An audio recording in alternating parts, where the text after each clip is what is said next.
Go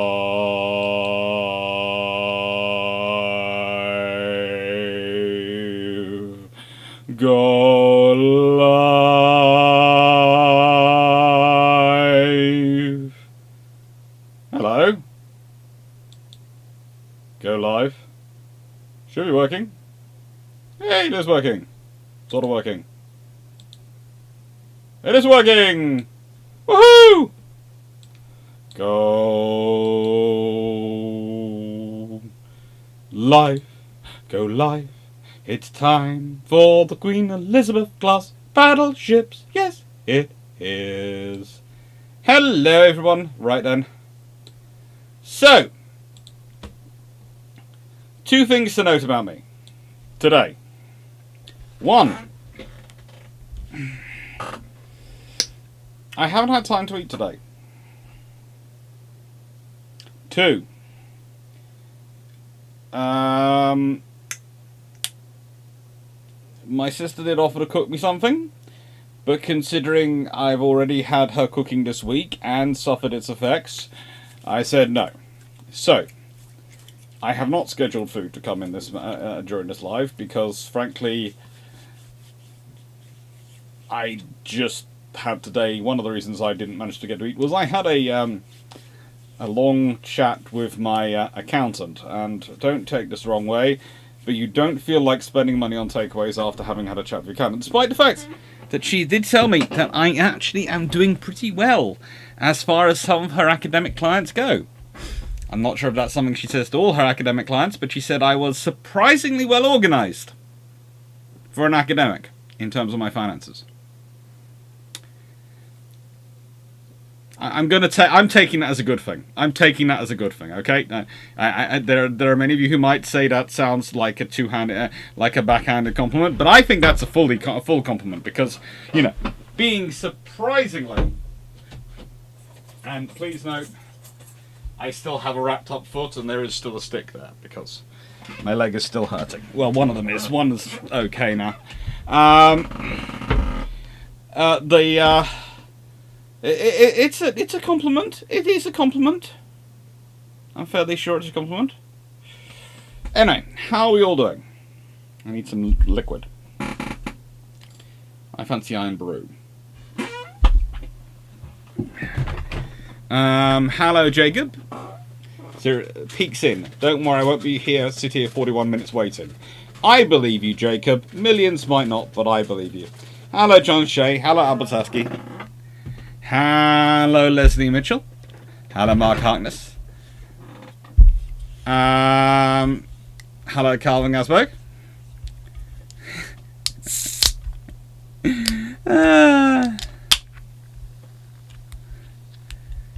Hello, 9681. If the British had offered help the Canadians up there at the docks to build the frequent of super dreadnoughts, battleships, Acadia subclass, would that have got them through? Potentially. Potentially. As quid pro quo. Potentially it would. Hello, HMS Verdun.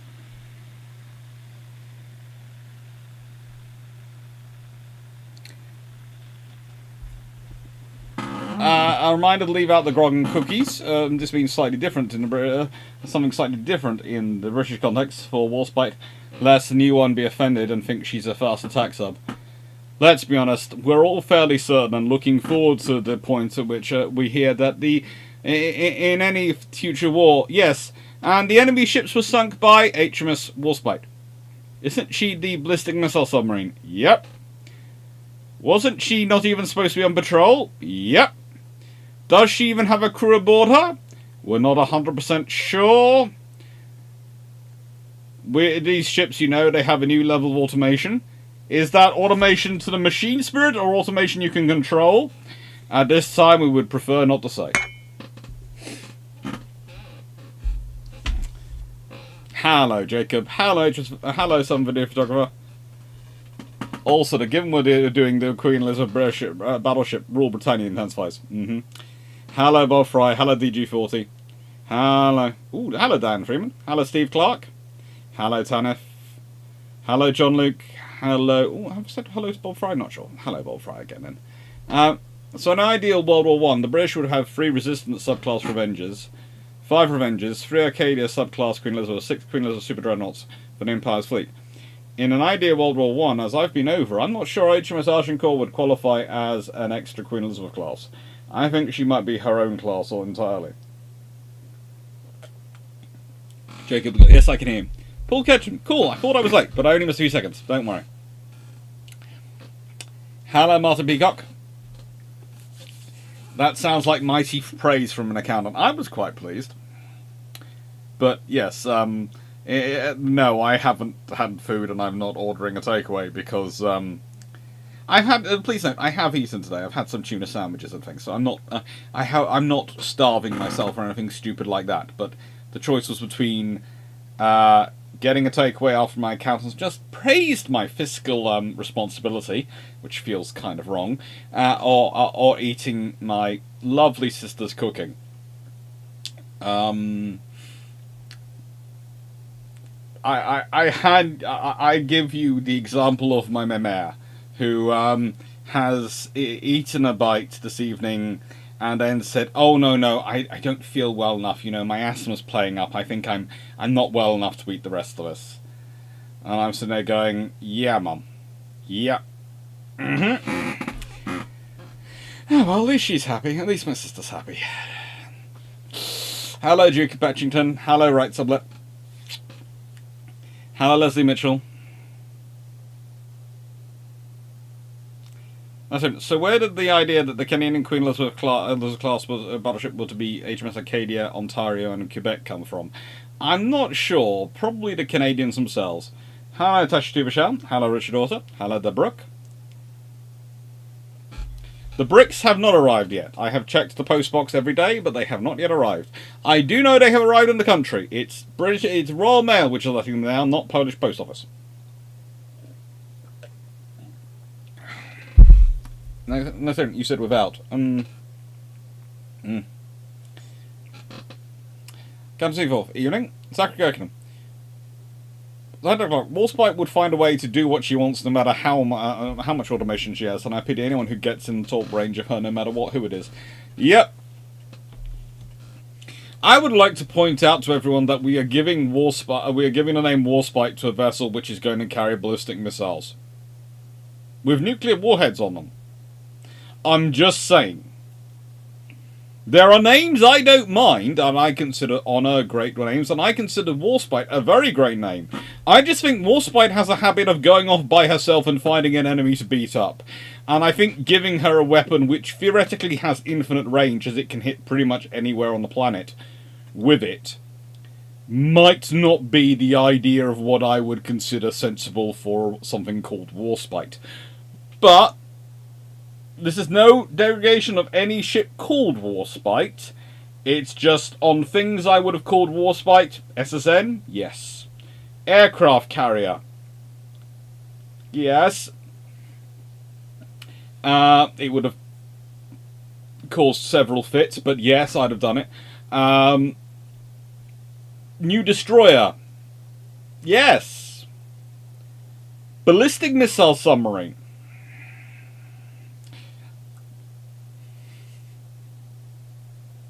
It's in the caliber of names you choose, yes, but it's Warspite. It's kind of like, there are names in Royal Navy history which are associated with, they don't give a flying hoot what the crew is, they will go and do their job. It's like calling one Rodney. I wouldn't want to call one Rodney either, for similar reasons. And yes, I do realise there was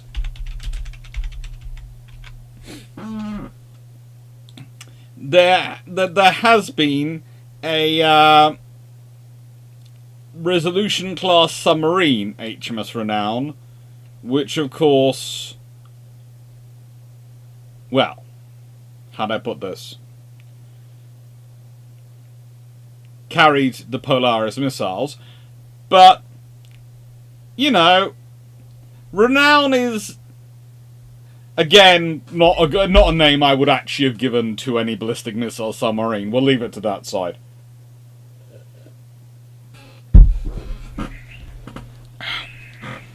Mm-hmm.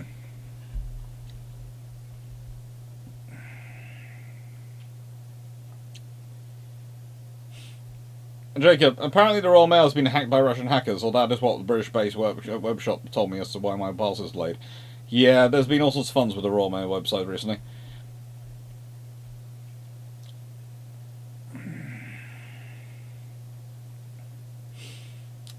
Albazaski, is there an SSGN named HMS Victorious as well? She would find a way to place herself in a battle line and bombard something. No, we haven't got an SSGN, we're just building SSBNs. Again, I would like to actually convert some of the Vanguards to SSGNs, but we'll leave that to one side. Mark Peacock, to be honest, a ballistic missile sub named Warspite means that no matter where in the world you are not safe. You will always be in range, so be careful. There is that. No one wants to become the enemy of the crown when Warspite is the particular SSBN. Actually, yeah, we might need to have a nice safe name like Orion instead and give Warspite to an SSN. There are many safe names that you can pick. Very good safe names.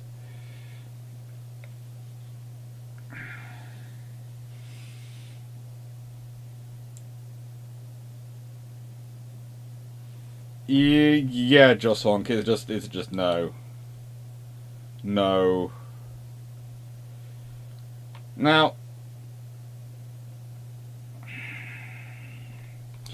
today, though, has been a good day. Now, I will give you a heads up. It's something I found out when I was recording the long patrol for Saturday of this video. And I was recording it quite happily. I found out some of the graphs I put in here as illustrative purposes, just for me to talk from, are actually for some of the draft ones, which for some reason missed out Italy in terms of ships constructed. They have their number of dreadnoughts under construction, but not the number of dreadnoughts completed. And, well,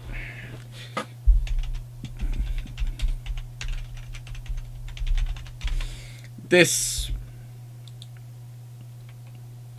can lead to issues, but, you know, it is mentioned.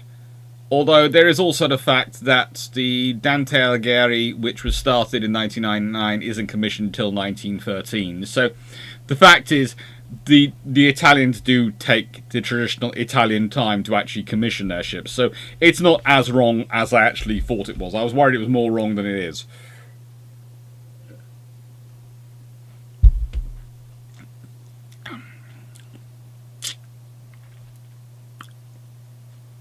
Yes, the class of ships you do not want to see the Royal Navy commissioning. Anything which has Warspite, Renown, Rodney, and New Zealand as its four names of the class. Yeah. That's just not a good class to have. If you add in Victorious as well as your 5-ship class, that is a class which is likely to try and just take over the world, with or without their crew's support.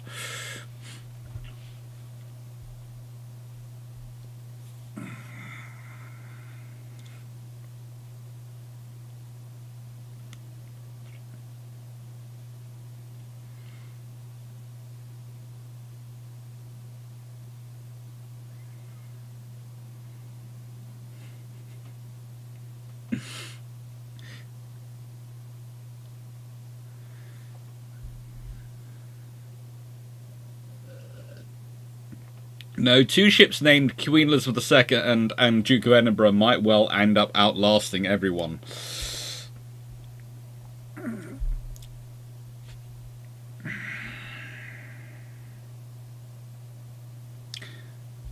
Yes.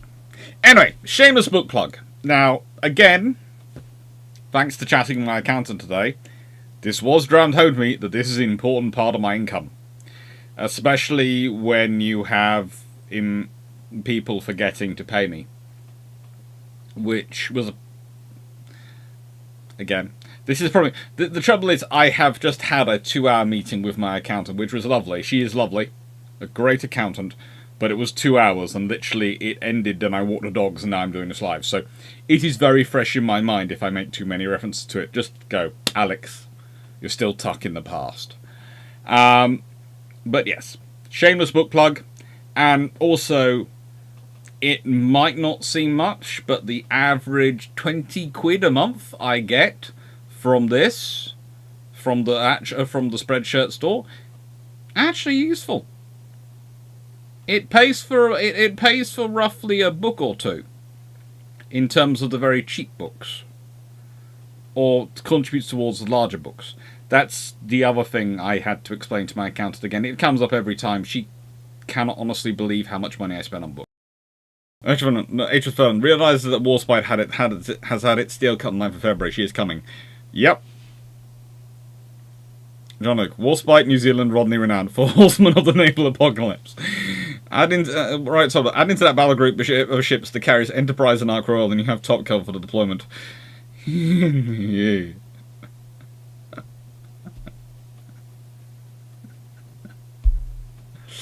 Right. So, let's start off with what's the question. Martin Peacock, was the Queen Elizabeth class a brave first step, a faltering giant leap, or something else, possibly a successful failure? Well, it's gonna be interesting.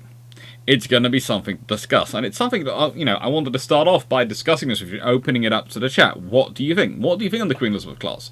Do you think they're a first step, faltering giant leap, or something else? What do you think of this class as a whole? Sorry, I'm just moving my camera down a bit lower so my hands get in more naturally without me having to raise my hands up to here.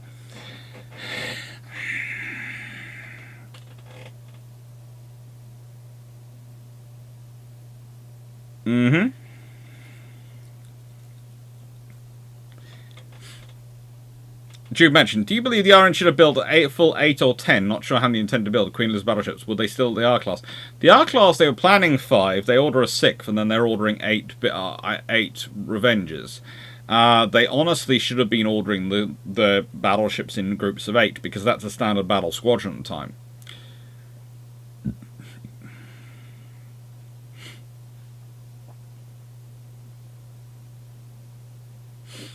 I was asking, an allied ORP Puro as escort.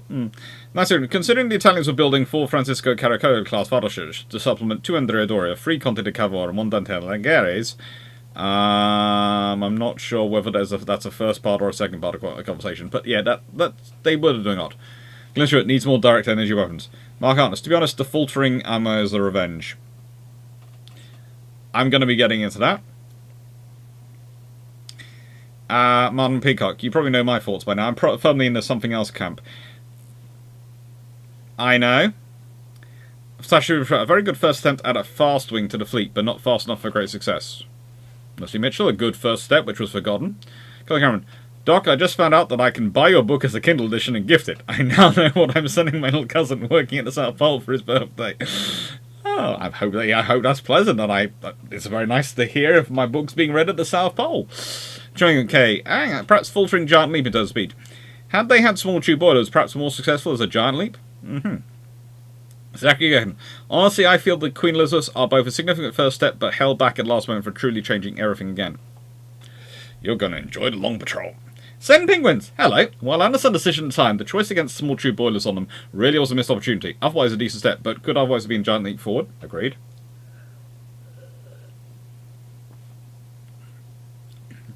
I should assume they are a reasonable but largely evolutionary step, as in not so different in form, but different in their role.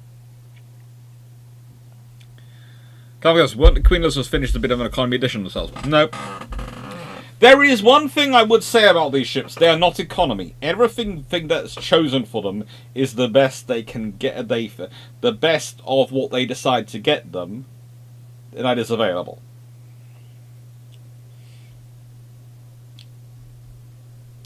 See, Clarke, Alex, it said that the Queen Elizabeth were the first fast battleship. Yes, fast by World War I, but were they limited by treasury spending?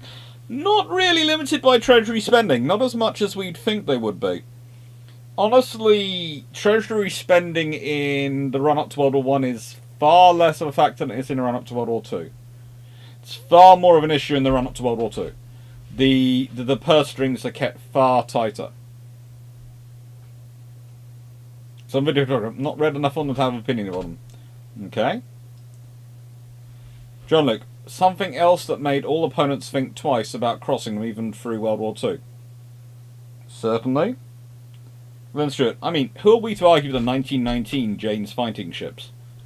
I regularly argue with Jane's fighting ships, the most successful type of capital ship yet designed. Yeah, but I regularly argue with that. And that's after World War One. And there is a healthy dose of hubris and propaganda going on at that point.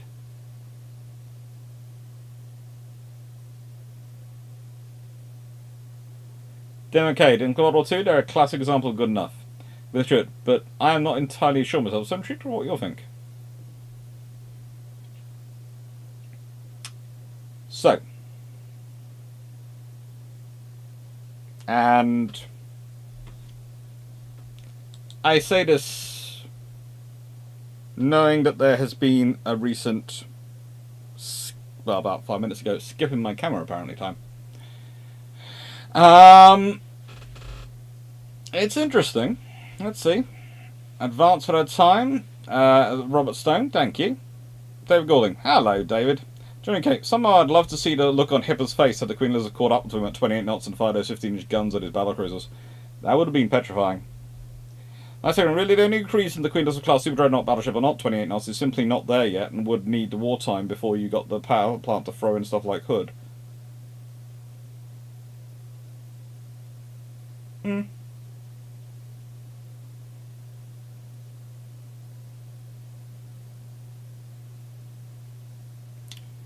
Colin Cameron, a brave first step if not for treaty stopping their development line? Well, honestly,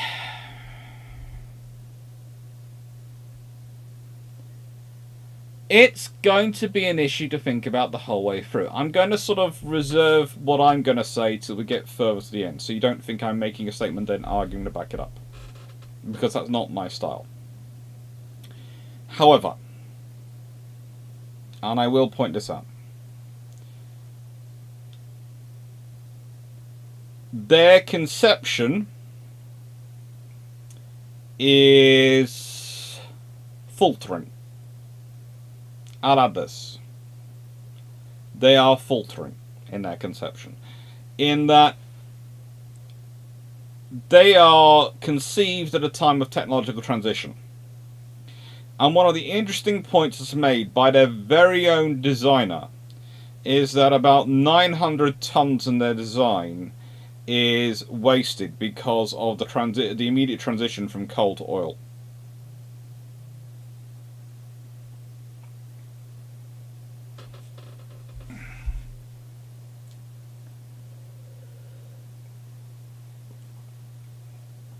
But I would add, they are also walking a very, very fine line.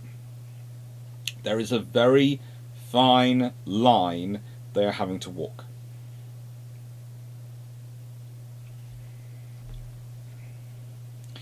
And it's a tough line to walk because you have to remember the Royal Navy is not involved in just one naval race.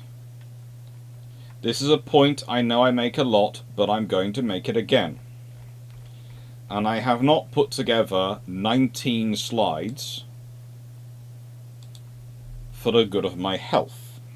And as said, also, just remember, for those who are on Discord, on the Discord server, which a link to is down below, after this is over, I will turn up in the live channel this week. It was the Killick channel last week, so it'll be the live channel this week, and I'll be having happy to chat away with people for a bit while I pack up here. So I think it was about an hour or so I was in there last week, and it'll be about the same this week. So, dreadnoughts. Often when we start talking about them, people talk about these two. They talk about Germany and they talk about Britain. Germany, Britain. Germany, Britain. That's who they talk about. Well, once we start looking down this list of people building dreadnoughts, you start to realise that you have Britain, Germany, France, Italy, America, Austria-Hungary, Russia, Brazil, Japan, Australia, Turkey, Chile, and Spain are all on this list for a reason, although at this point, Russia's not constructing any. And you start to look at the ones in service. Well, you have Japan has got dreadnoughts in service at this point, in 1912, when the Queen Elizabeths are ordered. America has dreadnoughts in service. Austria-Hungary has dreadnoughts in service. France, Italy... What can I say? The interesting thing about Italy versus Austria-Hungary is Austria-Hungary, of course, has Skoda. And has all that armaments industry and all that concentrated intelligence and understanding of constructing defence equipment. And that is shown in the speed of their procurement. And then you have Britain. And then you have Germany.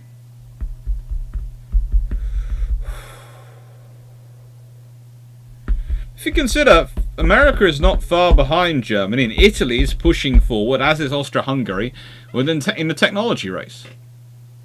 And that's the point. There is a large race going on. It is not just the Anglo-German naval race.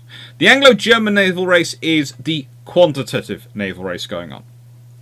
But the qualitative naval race, which can be costly in its own way, but is usually tend to be more peaceful and actually quite viable in some regards, is a good way of actually building up good relations, the qualitative naval race, is going on, does not involve Germany. Germany is not part of the qualitative naval race. In part of the quantitative naval race, the qualitative naval race. Then they are part of the quantitative naval race. Sorry, my quals and quants are being mixed up. The qualitative naval race is Britain, America, Italy, and Austria-Hungary. And Austria-Hungary is the occasional participant. And those are the three nations which are pushing it forward. In many ways, Britain would have been happy to churn out 12-inch gun dreadnoughts. They would be happy to churn out 12-inch gun dreadnoughts. But the trouble is, they have America, also churning out 12-inch gunships, and they have Italy. And the thing is, they're now looking at going, oh, good lord, we need to build enough so we can deal with them, and we need a qualitative advantage as well as a quantitative one. And so that's where the 13.5-inch battleships come from. The Orions. The first super dreadnoughts. Okay? Please note that. Orions are called super dreadnoughts. They are built. A lot of the propaganda, a lot of the... How do I put this politely? Sorry, corky hair. A lot of the media personality ascribed to the Queen Elizabeth, etc., was already a well-worn route and had been worn advertising the Orions. They had been part of that. Okay? So when you start talking about super dreadnoughts, you have to remember that's the RN already dropping them into the already created super dreadnought image of the Orion, which were really not enough of a super dreadnought because they were, what, same speed, a little bit bigger gun, but that was it. That honestly didn't make them qualify as a super dreadnought as most people's minds.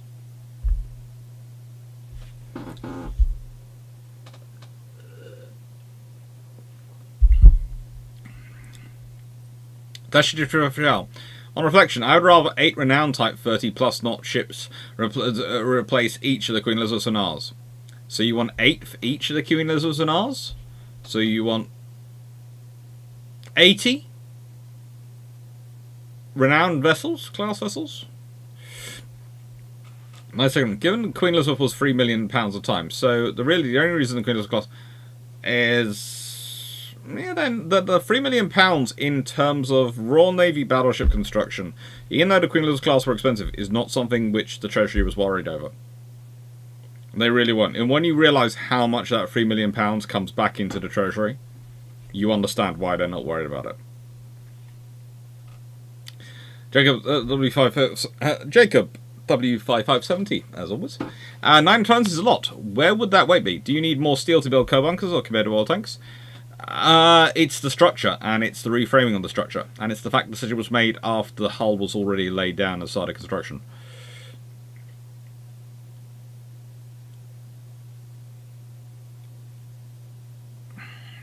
H1, honestly, I think they're Willy Wonka going.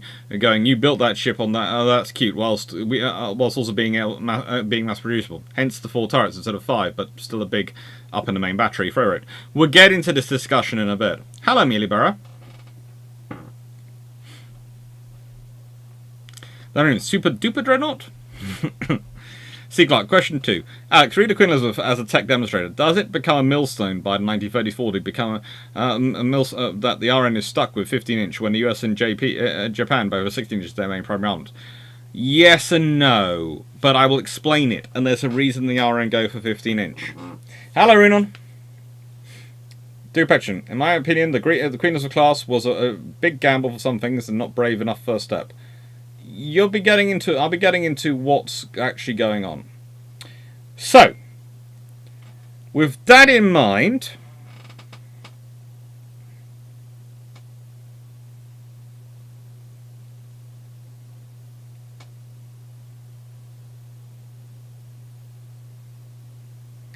I'm thinking, I may be skipping ahead a bit, but technological race is part of the reason why. Martin? Stop skipping ahead. Thank you very much. Take care, Glenn. Martin, you are skipping ahead. But this is the problem with what's going on. The fact is there are multiple races, so you have to put the Queen Elizabeth class in the context of the multiple races. Now, saying that, what have you got? Well, you have a waterline belt of 13 inches. Don't worry, Martin.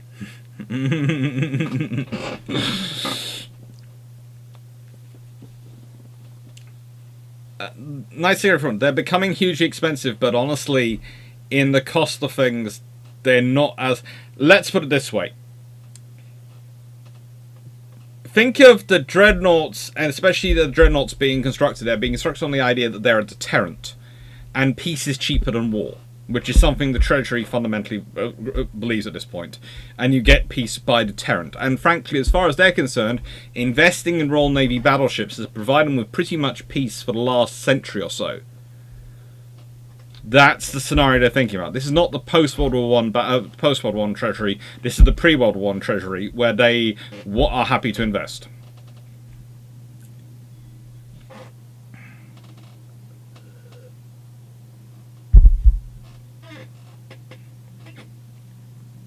No worries, everyone. It's not our fault if people are asking questions ahead of time. Martin deserves praise. Yes, he does deserve praise.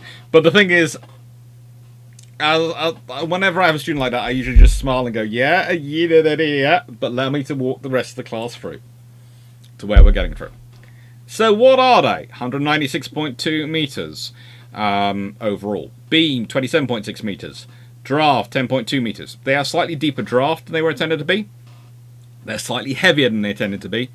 And honestly, the choice of 24 water tube boilers, not small tube boilers than standard tube ones, means that whilst they have 75,000 shaft horsepower, they only get a top speed of 24 knots. They've got a top speed of 24 knots with 75,000 shaft horsepower, or a range of 5,000 nautical miles at 12 knots. Their waterline belt is 13 inches. Barbettes between 7 and 10 inches. Which is a very efficient design. 8 15-inch guns in 4 twin turrets, 12 16 single 6-inch guns, and 2 single 3-inch turrets guns. Now, first point we're going to make.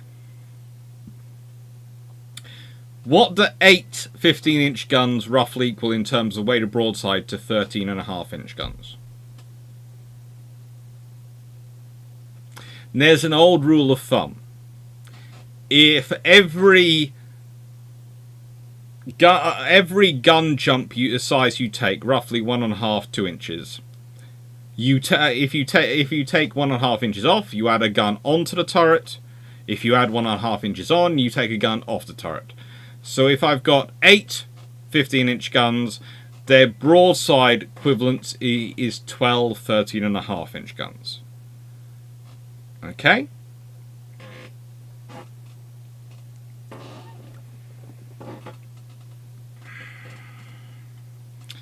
So, yes, the Royal Navy had been building 10 gun battleships at this point, and it's a drop to 8. But broadside-wise, it's actually an increase up to the equivalent of 12. So it sort of works out. And also, you can then decide to maybe carry more shells per gun. But remember, they're larger shells, so they're going to take up more space in the first place. And there's all sorts of things you could work through. Peacock, most naval spending in this area is a fiscal multiplier as well. The increased spending generally increased tax receipts, offsetting the increased costs. Yes. And also, generally, the infrastructure investment you put in the shipyards from building the warships tend to be returned to you in terms of merchant ship construction and civilian employment.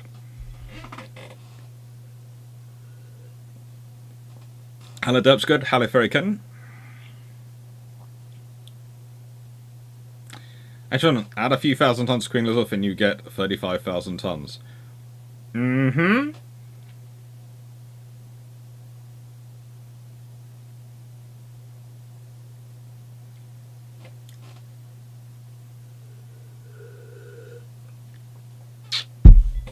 HMS Verdun. The Queen Elizabeth sets the standard for Washington, doesn't it?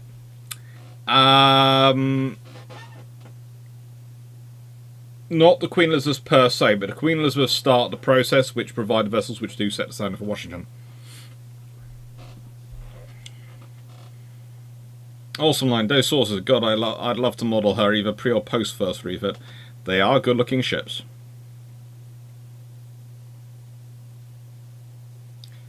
That's right. The Royal Navy is not the type to build some with small tube boilers, some large tube boilers. That's the US Navy which does that. Speaking of which, we'll be getting to them next. Hello, brothers. While I like 815-inch guns, I really wish the Iron had looked harder at triple turrets. I will be getting into all this in a bit. So, this is your baseline Queen Elizabeth class. Okay? This is what you're talking about when you're talking about a Queen Elizabeth class. You're talking about this level of firepower, this level of capability.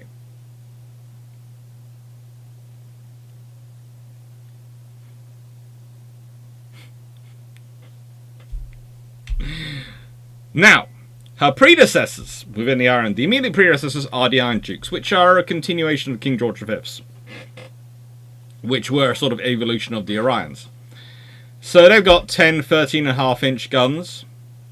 They have a 12-inch armoured belt, bulkheads 8-inch, barbettes 10 inches, turrets 11 inches, decks 2.5 inch. Please note again, the turret armour is 11 to 13 inches. 13 at the face, 11 inch at the sides.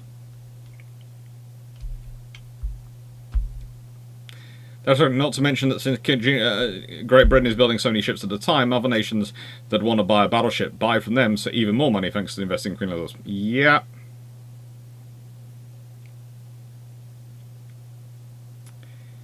Now, 18 water tube boilers, which provide 29,000 shaft horsepower through 4 shafts and 4 steam turbines, versus 24 water tube boilers that provide through 2 steam turbine sets powering 4 shafts with 75,000 shaft horsepower.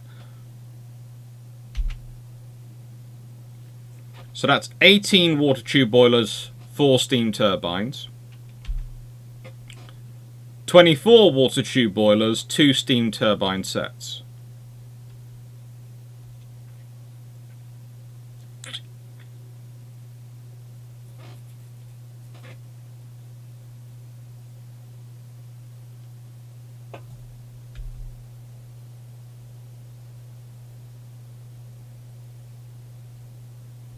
That's actually pretty darn impressive. Not as impressive as it could be. We'll get into why it's not impressive as it could be, but it's still pretty darn impressive when you compare it to that. But 75,000 shaft horsepower provide just for and an extra, let's be honest, roughly 5,000 tons, provide you an increase of 2 3/4 knots. For some of the ships, which are limited by after Jutland to 23 knots, we're talking 1 3/4 knots. Okay.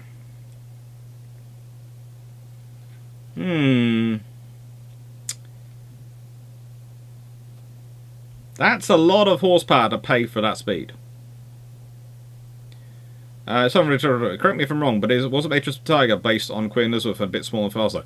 No, a Tiger's based on the Iron Dukes. You can tell in her lines and her shaping.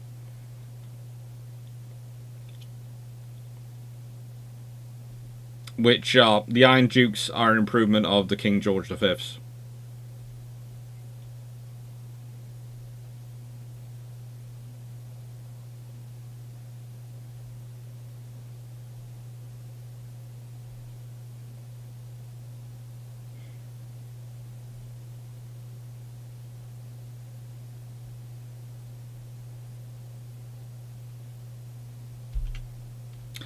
Right then. Nice to say, everyone. We're going to be talking about boilers later in this one. I will discuss it all with you, but there's only so many questions I can answer out of order before other people who are watching will then go, I lost track. I know this because I get the comments on the videos. Sometimes people lose track during lives because I'm apparently bouncing around all over the place. So, please know I've spotted your comments, but I'll get back to them. Well, another contemporary from 1912, and it's the beginning of the standards with the Nevadas. Oh, it's Nevada. They are 27,900 tons standard. Fully loaded, 28,900 tons. However, Nevada has steam turbines.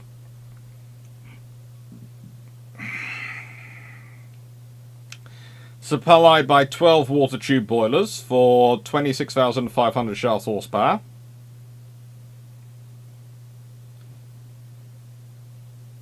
Oklahoma has two triple expansion engines, given 24,800 indicated horsepower. So, please note, I would like to say this. I have absolutely no belief that these operating statistics stack up for both vessels. I think both vessels might attain, theoretically, a top speed of 20.5 knots. But I very much doubt Oklahoma will get there as quickly as Nevada does, or will be able to maintain it as long as Nevada does. However, I also doubt that Nevada has the range of 8,000 nautical miles at 10 knots.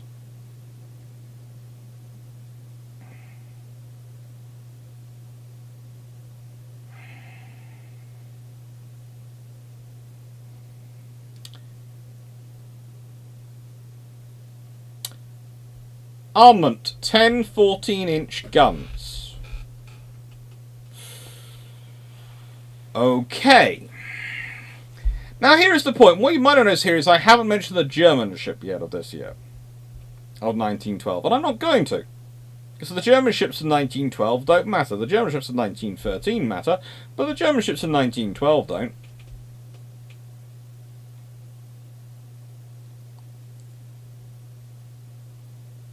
So, the Americans are building 14-inch gunned battleships. The RN have been building 13.5-inch, and the Queen Elizabeth, they're now jumping to 15-inch. 10 14-inch guns is fine for its time. In fact, it's very good for its time. Let's be honest, that means they're matching in and exceeding every existing British battleship other than the Queen Elizabeth when they're laid down. And the Queen Elizabeth's, it's honestly 10 14-inch versus 8 15-inch is half a dozen of one and 6 of the other. Please note that armor belt up to 13.5 inches. Barbette 13 inches. Turret face 16 to 18 inches. So basically the Americans are slower than what the British are building. And they're slower than even some of the earlier British battleships, but by gum are they heavily armoured. They are basically, you could argue, the philosophy which eventually produces the N3 design, because it's basically slow-moving armored death. This will keep battering away for you longer than anything else will. So, the thing is, the British battleships, not the dreadnoughts, etc., not even to an extent the Orions and even the King George V's and the Iron Dukes, which have 21¼ knots speed, so have a 0.75 knot advantage. But the Queen Elizabeths can dictate the range, which should allow them to win a battle versus them. But it's not going to be an easy one. Question 3. How much does having oil-fired boilers improve the Queen Elizabeth over its competitors? How much mass does it save over similar ships which could have used which can be used on armour and firepower? Not as much as necessarily you'd hope, but more than the people who were fighting against it would like. Awesome source. How feasible would you fully fit the R class post-World War I to Queen Elizabeth standards? No. You can't really do that, because you'd have to rebuild the entire ship to do that. You'd have to change the boilers around everything. The R-Class aren't designed around that. The Queen Elizabeth could have been designed more efficiently. You have designed them as oil firing from the beginning, you fit in small tube boilers from the beginning, and I think you can achieve a 28-knot ship. But you don't do those things, then you're unlikely to be able to achieve it. And again, with the R-Class, converting around, playing around, is not going to help that. Help the march. Hello, Jacob. That reminds me, on the subject of supporters, apparently people on Android can now gift channel memberships. I got this told on YouTube this evening when I logged in and went, okay, I will pass that on. So, how many dreadnoughts under construction in service in 1913? Again, doing okay. This is, of course, at the end of their 1913. Now, 1913 contemporaries, Arizona. What did the Americans immediately respond with? 12 14-inch guns, 4 triple turrets. But how many of these did the Americans build? Pennsylvania is the Pennsylvania and the Arizona. Previous class are the Nevada and the Oklahoma. So is the RN worried about the Americans having a slight one-on-one qualitative advantage? No. And 12, let's be honest, if 12 14-inch guns is equivalent of 8 16-inch guns, it probably exceeds the firepower of 8 15-inch guns. Plus, please note, thank the Lord someone sane has decided to actually say that they're both going to have steam turbines. But here is a problem. Guess what? Some smart aleck does. So they're going to have 12 boilers, but they had 12 water tube boilers. And they either have Curtiss in Pennsylvania or Parsons steam turbines in Arizona. So they get roughly the same, but still not 100% the same, 31,500 shaft horsepower. For 4 shafts to allow a top speed of 21.38 knots. Pretty good. And 21.38 knots now means that if you consider the RN's supposed advantage of the Queen Elizabeth class was 24 knots, so that's 2 and 2.6 knots really speed advantage, but practical, some of them are limited to 23 knots, so that becomes the speed of evolution for the squadron. 1.6 knots. 1.6 knots means you can no longer really dictate the battle.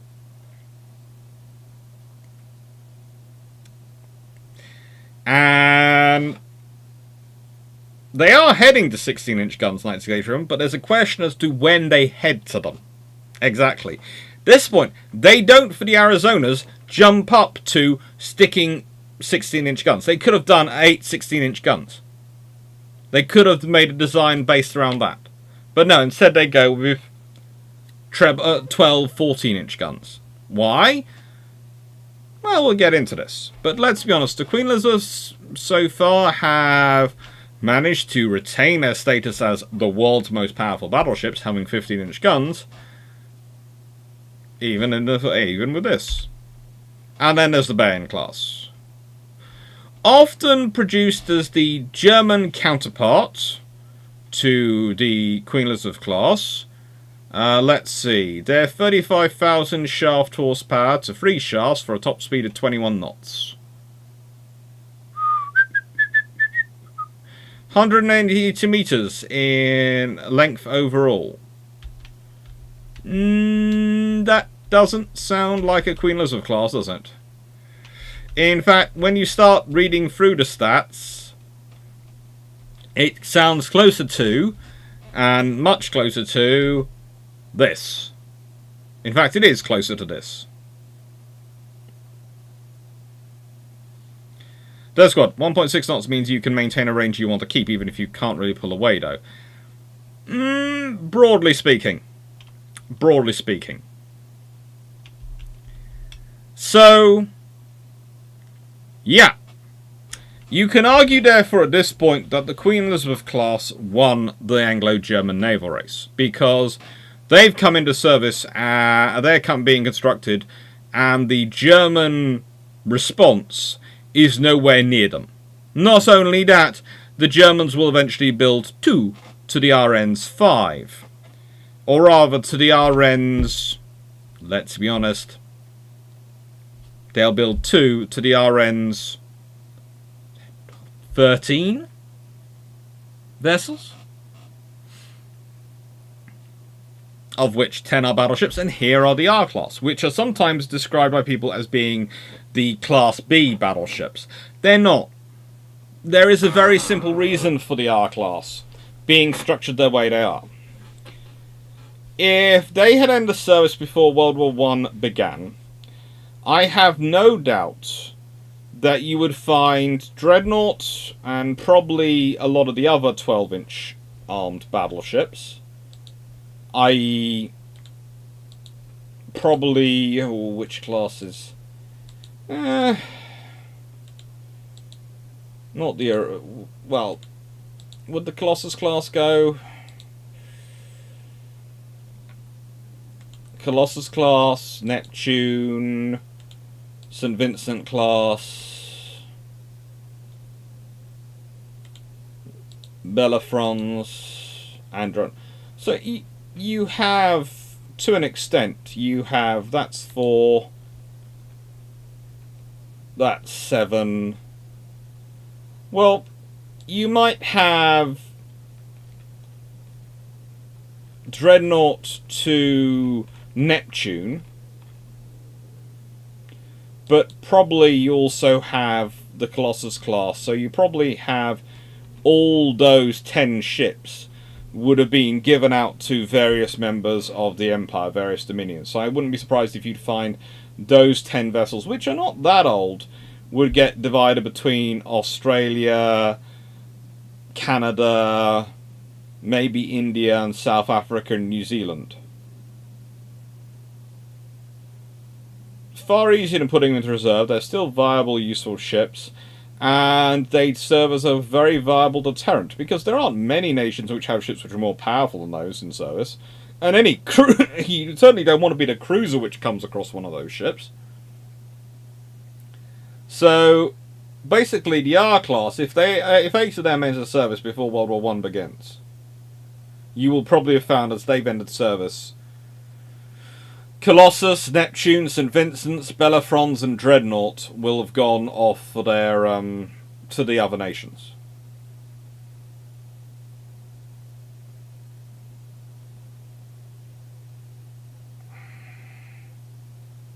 Richard, aside from the Austrians, who do you think missed the chance to become a naval power in the interwar period? Brazil. Actually, argue if the Queen Elizabeths win naval race, then whatever else they are, it's worth it. Germany, US, Italy can afford to lose a naval race. Fisher says the Iron losing means starvation in Britain. Basically, this is the British. The Queen Elizabeths have won it for Britain, because the response of the Germans is just no, they can't respond. The R-Class is the British putting the boot in. The R-Class is the British telling the world they've won it. Queen Elizabeth win it for the Britain, then the R-Class tells the world, we've won it. We've won a naval race. It's over.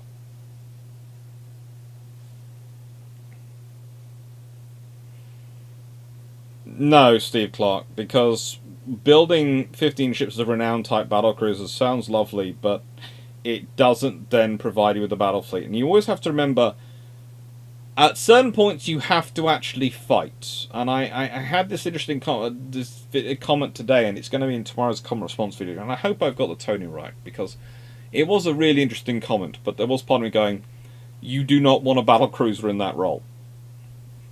And we're basically talking about convoy protection.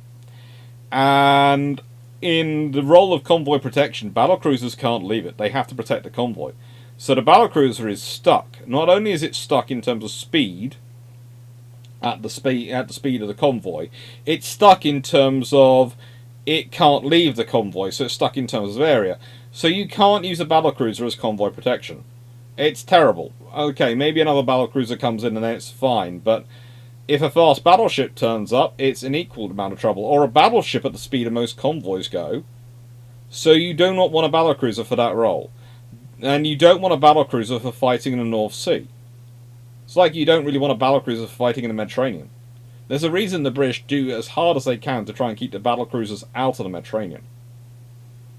Because once you're in confined waters, yes, you can be fast, but you can be very easily caught in spaces where you can't use your speed to decide the engagement, and you're going to turn into a slogging match.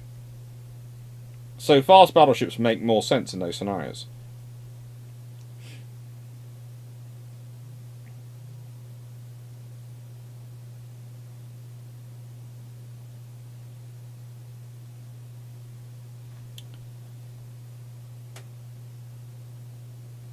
Also, hello. Apologies for the question spam, don't worry. What would the true battlecruiser contemporary, i.e. like the previous construction, budget one class of battleships to a single battlecruiser to the Queen Elizabeth class have been like?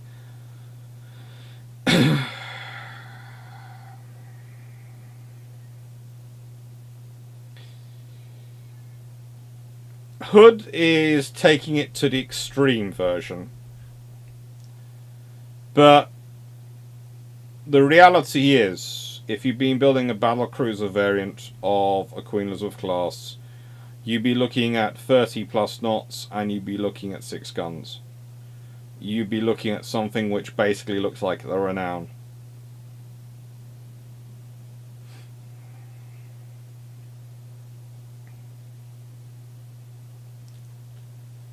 Cameron, if you have the Dominions running around the first generation dreadnoughts, then you are looking at infrastructure upgrades across the Empire, and various Dominions looking for an upgrade post-World War I. Pretty much. It also changes the scenario post-World War I for the Washington Naval Treaty. Zesko, a battlecruiser going slowly is probably fuel efficient too. Yep, it is.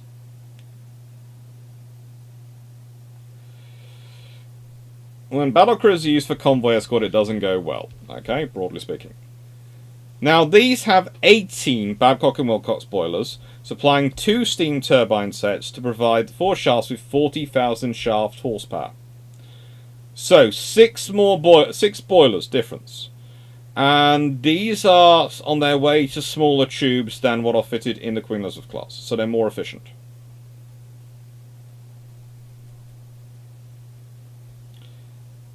Again, Renowns are 6-gun version of the Revenge class. You lose a turret, you put more engines in. That's basically what happens to get a battle cruiser. Is you take out one of the turrets and you stick in a lot more boilers.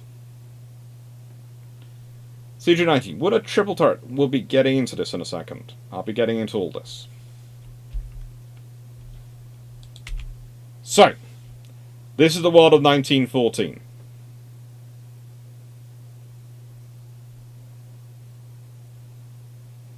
Again, not sure why Italy hasn't got any showing. It's this thing. Amelia Barrow, was Revenge planned to carry 5 twin turrets? No, Revenges were not carried to carry 5 twin turrets. Although, arguably, because what you'd had to do, realistically, is cut down the superstructure, which they're built within a centre. If you look at the superstructure of their design, you'd have to cut down, lengthen the ship, and build the space between the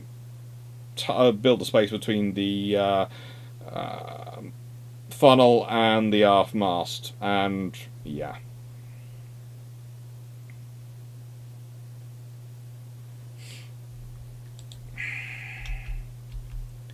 So,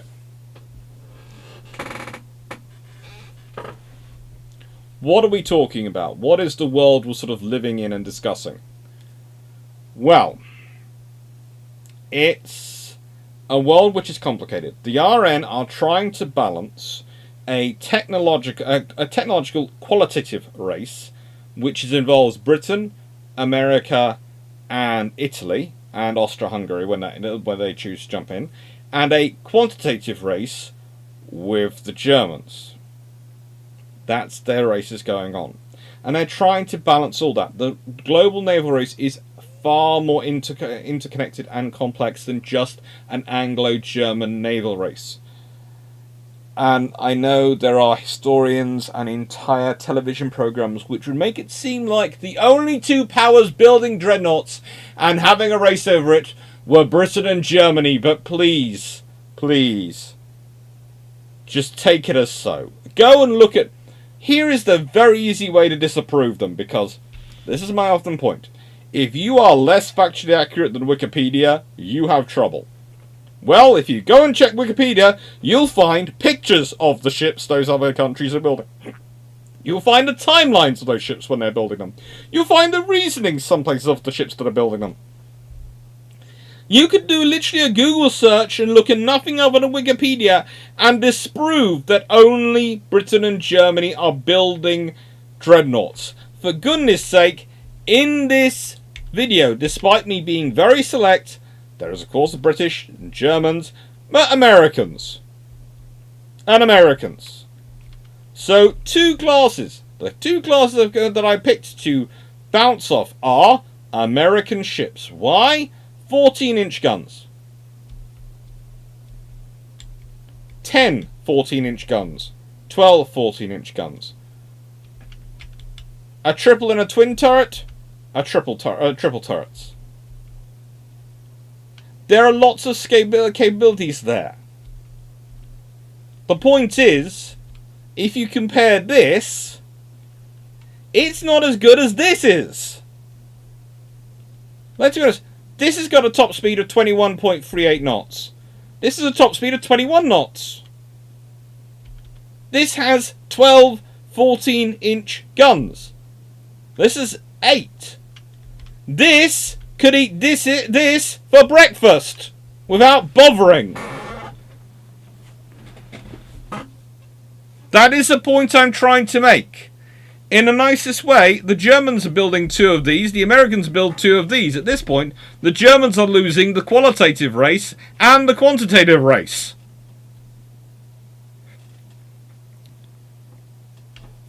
Mark Harness, I think I'm starting to get it. If it's only the Germans, you don't need the Queen Elizabeth. If it's only the US, you don't need numbers. But how do you balance both needs? Exactly. This is the world you're living in.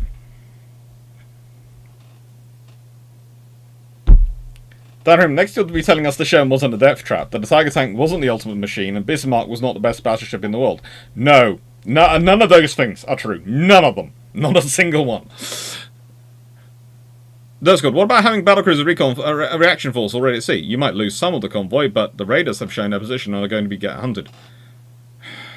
Yeah, but just trust me. It's just more difficult than it's worth. And what happens? How are they going to get a message out? What happens if the raiders are jamming them? This happens more often than not. The raiders managing to jam the convoy, getting their signals through. How's the battlecruiser going to know where it's need to be? House of Source. To be honest, the UK was building a lot of other ships, so pure tonnage built by nation. We well and truly smashed them. Oh yeah, we did.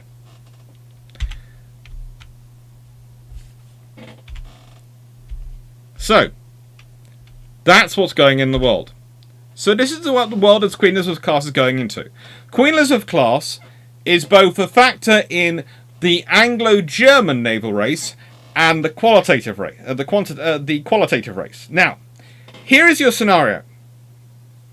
You want to end the quantitative race because you can end that.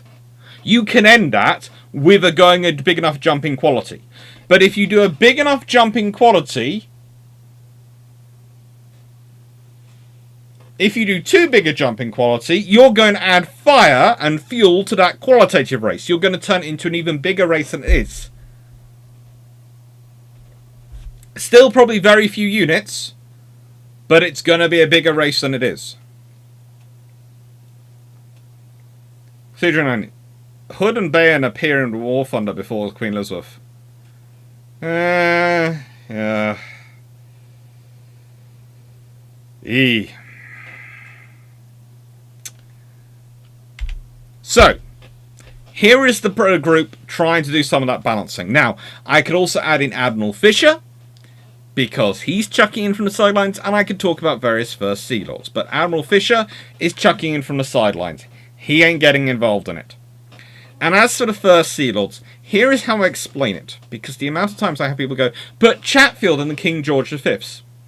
For starters, when the King George V's were being built prior to World War II, they were literally the only game in town. So Chatfield could take notice of them. When the Queen Elizabeths are being built, they are one of, well, the King George V's are sort of still being finished off. The Iron Dukes are being built. The Queen Elizabeths are being built. Then the R's at the same time. And there's a whole mess of battle cruisers as well. I mean, yeah, he can concentrate on one class, but he ain't going to. Secondly, the First Sea Lord's primary jobs is to oversee the operations of the Royal Navy and deal with the politicians. That is his primary job. Next job is to oversee the junior lords. Not to go and run the administration of warship design. That's left to the Third Sea Lord, behind the Second Sea Lord, who looks after personnel. So, that tells you what the priorities are. First Sea Lord, operations, what we're doing now. Second Sea Lord, personnel, making sure we have the people who are trained in the place we need them when we need them. Third Sea Lord, building the ships for tomorrow, making sure the ships of today are actually in service. And they're all very busy and don't have time to do each other's jobs. However, you do have a Lord of the Admiralty, Winston Churchill, 1911 to 1915, and he is the gentleman obsessed with making political statements about dreadnoughts. And he is the one who insists on Fisher's advice, after Fisher's headed the commission, that they have to be turned into oil-fired ships, despite both Watts and Dennicourt saying it's easier to make the next class oil-fired and leave these ones are coal-fired because we've already put in the design for coal-fired. No, it's going to be wasteful. But you do have those two directors of naval construction. You have Philip Watts and Eustace Tennyson Dennicourt. Both are interesting, both are capable, but both are their own personnel.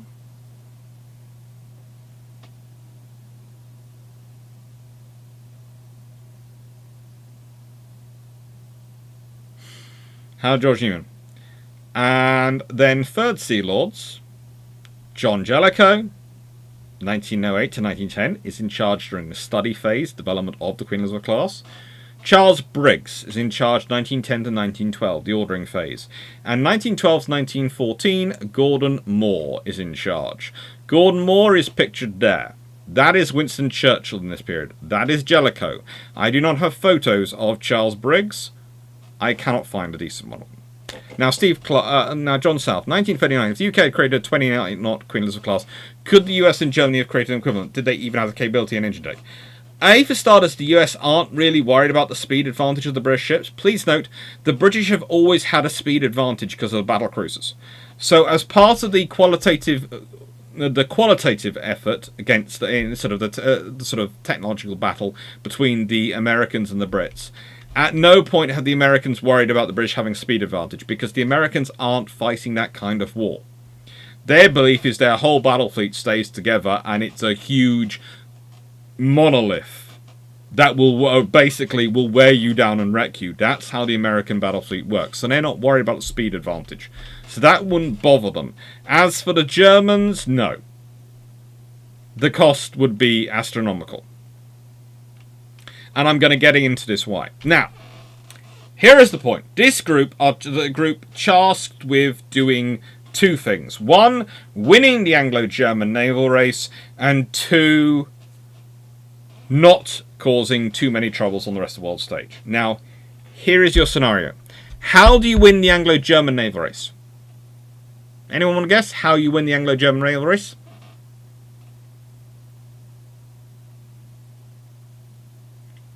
Anyone in the chat want to guess how you win the Anglo-German naval race? How do you end a naval race? If you're a maritime power versus a land-orientated power. There's a clue in that phraseology. And while you're answering that, I am going to hunt iron brew can. Let's put that in my water.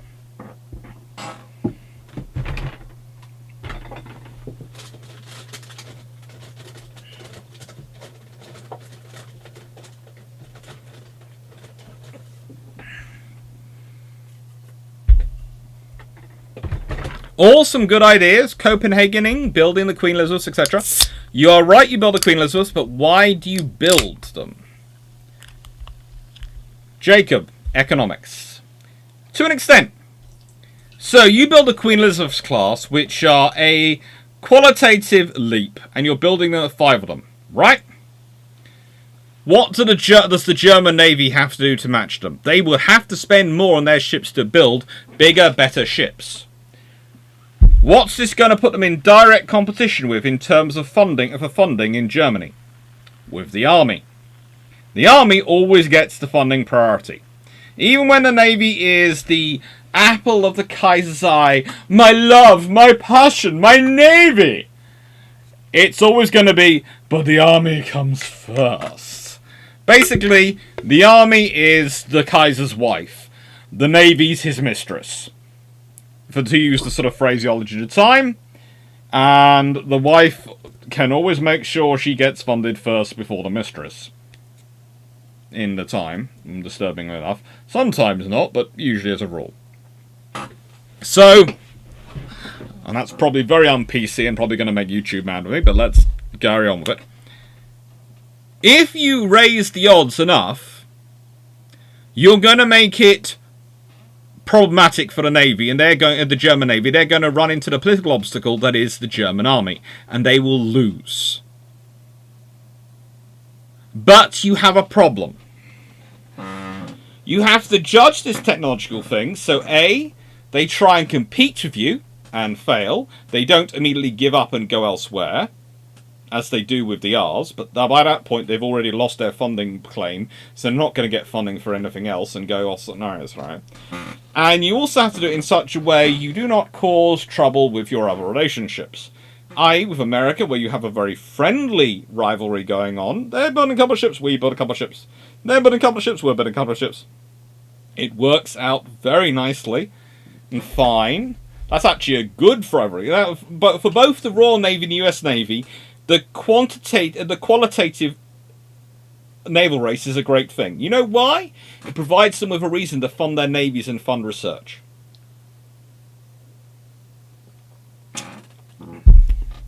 You can have naval races which are rivalries, mild rivalries, calm and quiet and no trouble at all, which are actually work in navies' favours.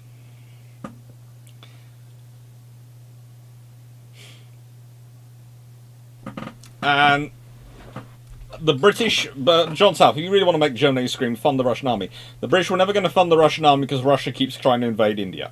So that's the other problem for the Navy. So you have to turn the German army versus the German Navy, and that you have to turn it into a funding battle. And this is what they're pushing through. Now, there is a small problem in this group. Okay? John Jellicoe will argue with Churchill. Churchill is many things, good and bad, but one of the things he does do is he does respect people who argue back with him.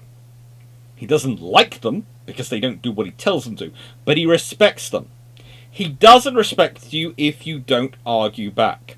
Now, please note, I'm not meaning argue as in shout and scream and holler and go, "You're wrong, I hate you!" Or, you know, the usual stuff we see today, especially on social media, etc. Arguments where people just go, "You're X or Y version of extreme political position, and therefore I hate you." No, I'm talking about argument as in construct a logical perspective and make the case for it. You're making an argument, as in the legal or historical sense, or in the, please note this, constructive discourse sense. An argument. Now, there is a problem. Denicourt is not really the best at arguing with politicians. He tries, but he is not really the best. But it's okay when there's Gordon Moore around, because Gordon Moore will argue the toss with anyone if he disagrees with them. He will literally take them outside. At one point, him and Churchill are having a standing up row over what to have for lunch. And then people go, oh, they must hate each other. And then they realise they went off to lunch together. They were arguing about where to go, but once they'd made agreement, they go off to lunch together. Unfortunately, Charles Briggs is a nice, eloquent gentleman who doesn't argue his case forcefully. He believes that you should listen to the minister.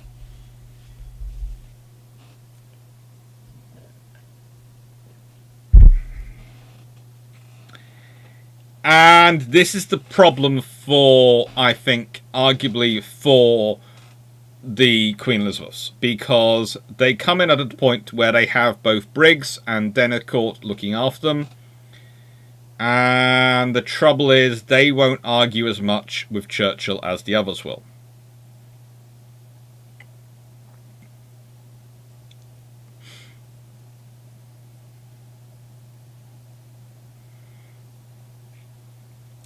Now, remember, what they have to chart in terms of their position is they have to do all that for the Germans, but they also have to make sure it's not so aggressive it upsets the careful balance of the Americans. Because the Americans are building ships which are ultimately slower than the British, but might have more armour and more firepower. Which is fine for the British, because the American ones tend to be, they don't have the bases to operate about, they don't have the replenishment to see at this point, so they're going to be quite limited in range, and the British ones are going to have to operate around the world, and again, the British are usually going to have a numbers advantage over the Americans. So all these things mean they're not worried, that's a happy, constructive relationship. But they still have to keep it balanced. And they still have to get everything to work together. It's just for done. A political argument isn't worth losing a friendship over. I wish people remember that. Many of my best friends have political views radically different to mine, but they argued well, so it's good. Yeah! I was at dinner this week with a friend of mine who has completely different political views to me. We have been friends for nearly 2 decades. We're not changing now.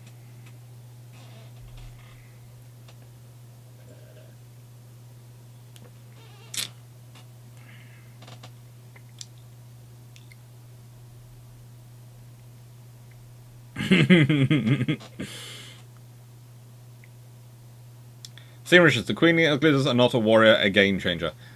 They're a scenario.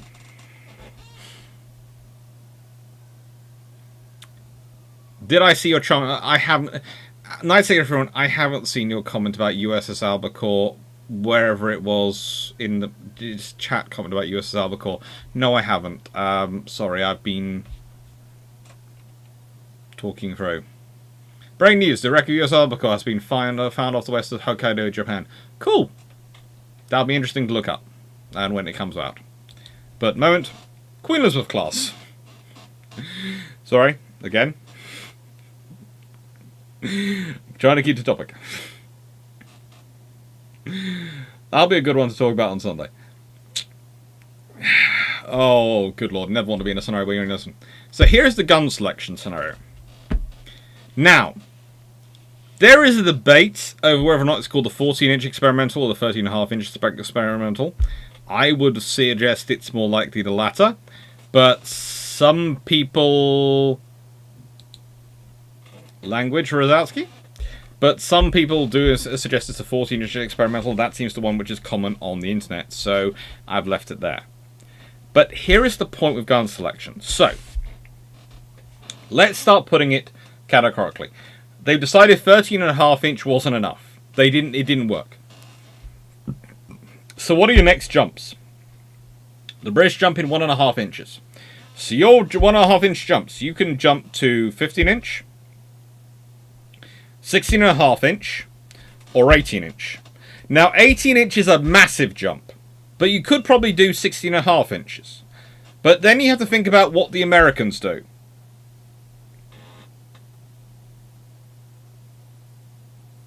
Again, furry kitten, everyone, little cousins watching this, please keep it clean. And I know where the joke comes from, furry kitten, and that's why I'm letting it through, but still. So, your choices are 15-inch, 16.5, or 18-inch. You know, the Americans jump in 2. They've gone 12 to 14. Their next jump will be 16. You know that. You know what they're working on.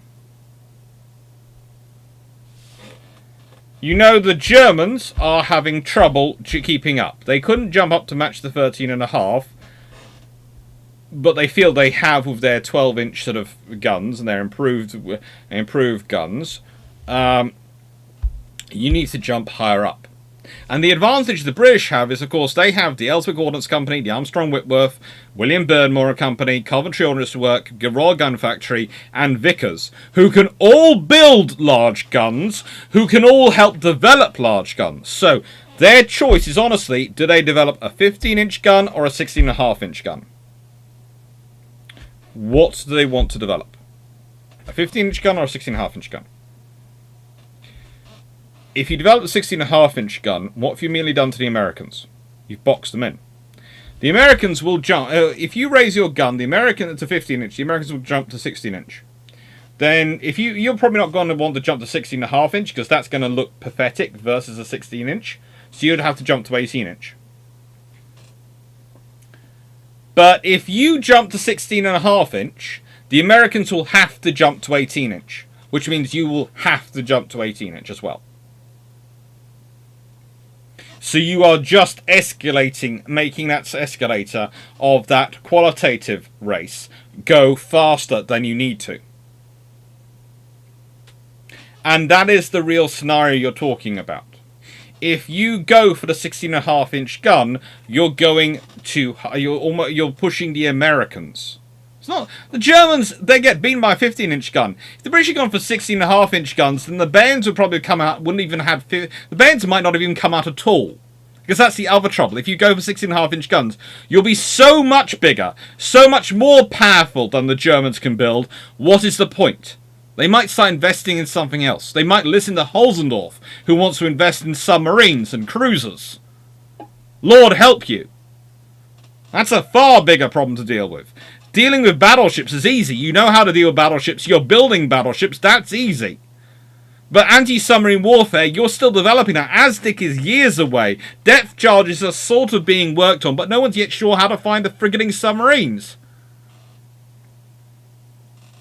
So, all these things are, you want to keep the Germans in the Dreadnought race, but you want to win the Dreadnought race in a way which shuts down German naval funding, and you want to keep having your qualitative race with the Americans, but in a way which is manageable.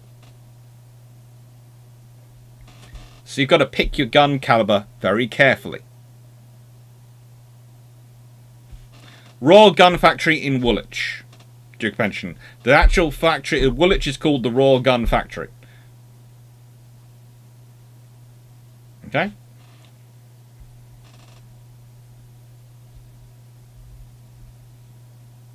So Clarke, just how big sand displacement could British industry have built in 1913? They could have built HMS Hood in 1913. They've got the infrastructure in place. And they've got lots of places which could have built it.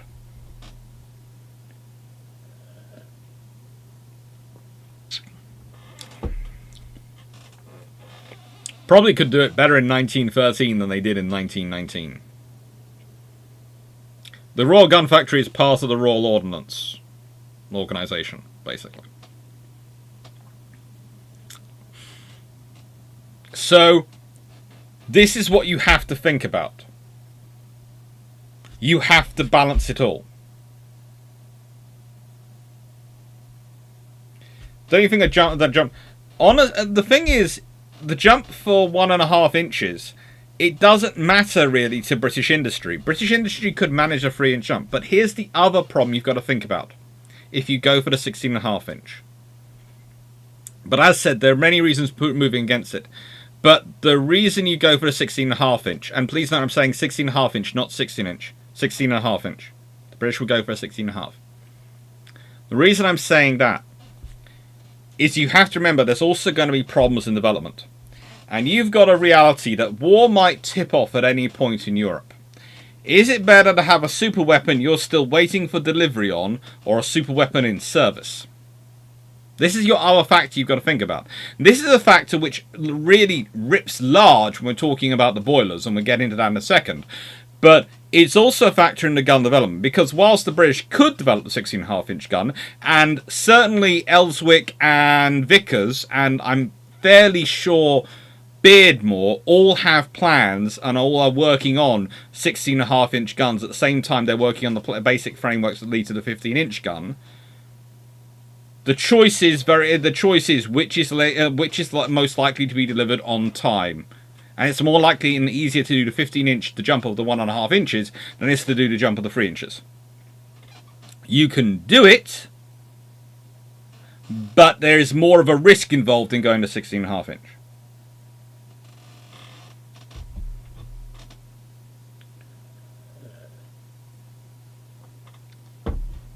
The British 18 inch isn't for courageous. We've been over that before. The British 18 inch is fitted to Furious, and that's already designed, but that's another program which is under construction at this point. Unless you're talking about the earlier courageous, but that's definitely not. No, they're very different guns.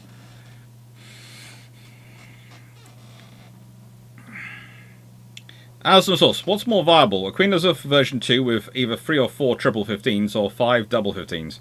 I think a 3 triple 15 inch would be a true culmination. We'll be talking about this in a second.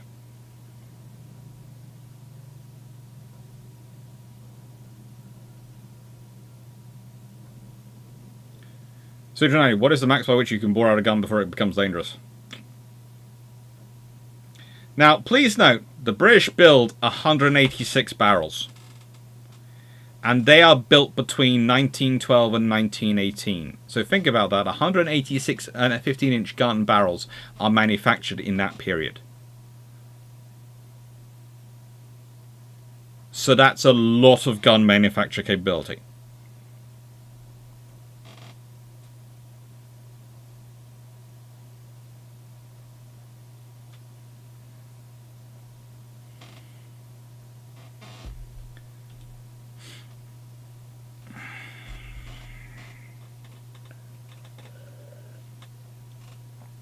So, what's next? Next is turret selection. Do you go twins or triples? It's an honest question. You could go for 4 triples, you could go for 4 twins. What do you want? You could do a scenario like the Americans have gone for, a triple twin approach. That's slightly more complicated in terms of aiming, but you can go for triples. Britain does have triples on design. But there again, Britain has twin turrets in service, and they can just scale them up. So that's a very conservative selection. It allows you to have the twin guns. You could have gone for 4 triple turrets. You need a slightly beamier, and therefore have to build a slightly longer ship to maintain the same coefficient and same hull streamability. But that would give you more space overall. You could build that. But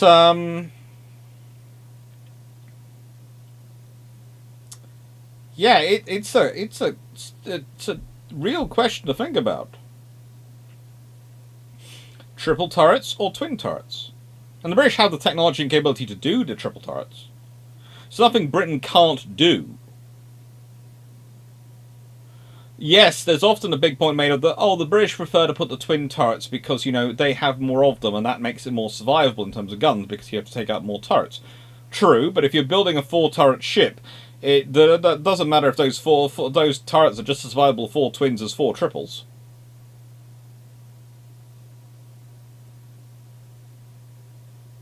But let's think about it from another perspective. If you build 4 triple turrets, so you build something with 12 15-inch guns, what have you just taken off the table? Because this is the Nevadas, and there's a reason I picked the Nevada here as design. What do the Americans do as their immediate response to the Queen Elizabeth class? They build a 12 14-inch gun ship. So that makes the Americans feel strong against an 8 15-inch gun ship. So if you'd build a 12 15-inch gun ship, what would that have made to the Americans feel? They wouldn't have been able to... They'd have had to stop and build something bigger, wouldn't they? They'd have had to stop production because the ship they were planning on building, no matter even if they did make it 12 14-inch guns, would not match in versus the 12 15-inch guns. It just wouldn't.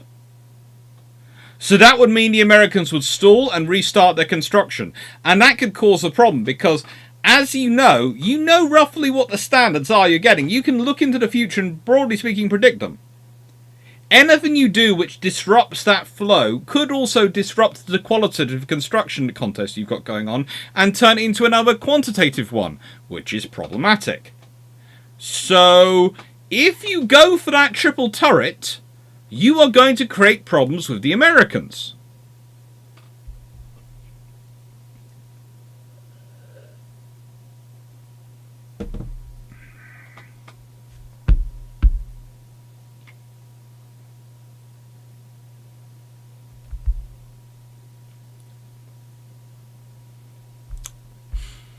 So it's part of the scenario going on.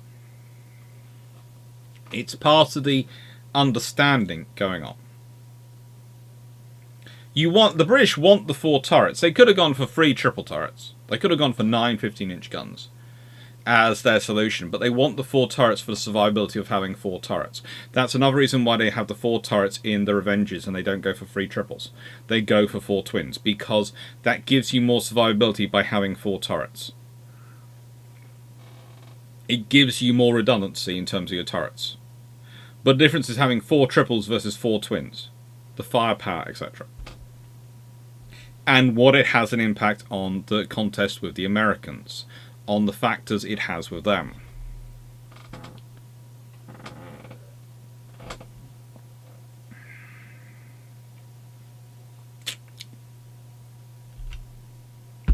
Then we have boilers. Okay, there's already been discussion about boilers, so let's get into this. You could go for small tube boilers. They don't go for small tube boilers. They go for large tube boilers.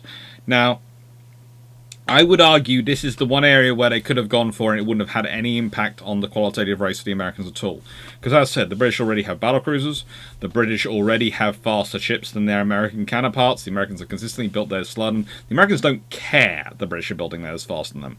It's not a factor in the American analysis because Congress doesn't care about speed. They care about the guns, the firepower, and the armour. Basically, the ability to take and deliver a huge beating. However, this is where you start to realise there are problems in the British procurement system, and it makes sense. Jellicoe had argued for small tube boilers, but had been persuaded, when he was doing his study, that they weren't ready. They do actually become ready. So, interesting enough, if Jellicoe had still been as third Sea Lord in probably 1911, things might have changed. But Charles Briggs is, and at this point, already Churchill wants to change to oil-powered. Churchill wants to change to oil power, and that's starting to come through, and that becomes part of their procurement. When they're being procured in 1912, when they're being laid down at the end of 1912 under Gordon Moore, they're already been designed, etc. That's when they get changed, because Gordon Moore goes, yes, we'll do oil, yes, this. But the trouble is, at that point, Moore will argue back with him, but he has not got the engineering knowledge to an extent that Jellicoe has. And Jellicoe would probably at that point have said, well, if we're changing to oil-fueled, we might as well change to small tube boilers as well. And if you'd done that whole change, I think you could have probably got, maybe not 28 knots at that point. As said, if you designed it from the beginning with small tube boilers and oil-fired, I think you would have got 28 knots. But I think, honestly, you could have got 25, 26 knots. as a guaranteed speed. Not ones which were practically only capable of 23 knots. You'd have got them all 25, 26 knots. And that would have been a truly tremendous advantage. Because if you think about them, if they're doing 25, 26 knots in Jutland, there is a big difference in capability of those ships.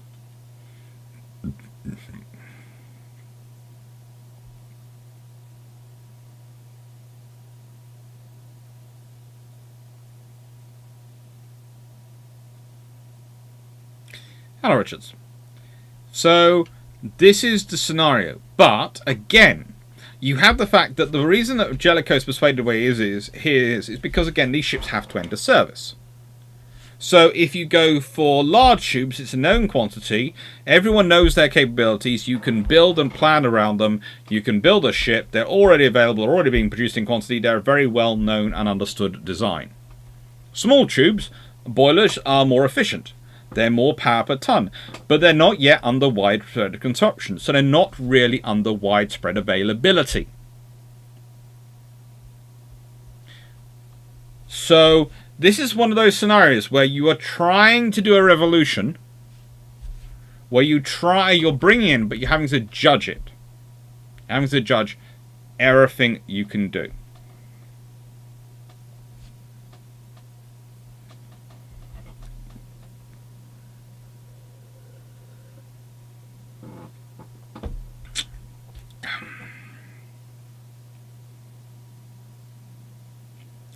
Glenn Freeman, the key question is, how can you find a way to avoid putting a notional 28 knot Queen Elizabeth or anything else under the command of someone like Beatty? Quite simple. The same way you stop them ever being put under command of Beatty in the first place. They're Jellicoes. They're the fast wing of the ground fleet, and they're battleships. They are classed as battleships, they are armoured as battleships, they are commissioned as battleships. They are battleships, not battle cruisers. Beatty might dream of having them, doesn't mean he's going to get them. In the end, Beatty only gets them because his own force is considered so terribly undertrained. They have to be taken off him, sent up north to Scarborough Flow for training, and they have to send the only other squadron they've got that can cover them in the short term. The gap of that unit is the Queen Elizabeths. But that's the entire reason there aren't 3 more battle cruisers with him, and the Queen Elizabeths aren't with the ground fleet. And again, please note, in the scenarios, Britain is planning on building 5 ships, and they want them delivered at time. Captain Seagull, other than boilers and shells, were there any other issues that could have been solved by Jellicoe sticking around for another few months as a Third Sea Lord? Honestly, the trouble is that might have not meant he would have got promoted fast enough to become commander of the Grand Fleet, and that's why he's moved on when he is. But there are a few number of issues which he could have been really quite useful as. And it's interesting to note that the important First Sea Lord in the run-up to World War II is left in post and promoted in post. And the Royal Navy finds ways of giving him sea time so while being Third Sea Lord. And the trouble is he dies before World War II. So, here is the theoretical Queen Elizabeth Maximus, which the RN could have produced in the same period. 15 16.5-inch guns in 5 triple turrets, 28 knots top speed, and I put roughly 45,000 tons normal displacement under the UAD system. Hello, Duckland 95. And it's between Warspite and probably Queen Elizabeth herself for my favourite. Were any of the big ships ever reboilered? They were reboilered after World War I. So this is the theoretical maximum of what you could build. But think about what happens if you build this. If you build this, is there any point in the Germans trying to build anything when you can see the maximum they can build is the Bayern? Is there any point in the Germans even trying to commission this if you have this in service? Or do they give up and go for submarines and cruisers? Does Holzendorf win versus Tirpitz? That's your problem. The next point is, then there's the Americans. Because if you're building that, how can the Americans respond with this? with 12 14-inch guns. They can't even think about it respond with 16-inch guns, because if they turn around to Congress and go, we want to arm our battleships with 16-inch guns, they're going to go, but the Royal Navy has 16.5-inch guns. So the US Navy has suddenly got to stop their construction, start working out how to build 18-inch guns and a whole battleship around it, and the infrastructure for it.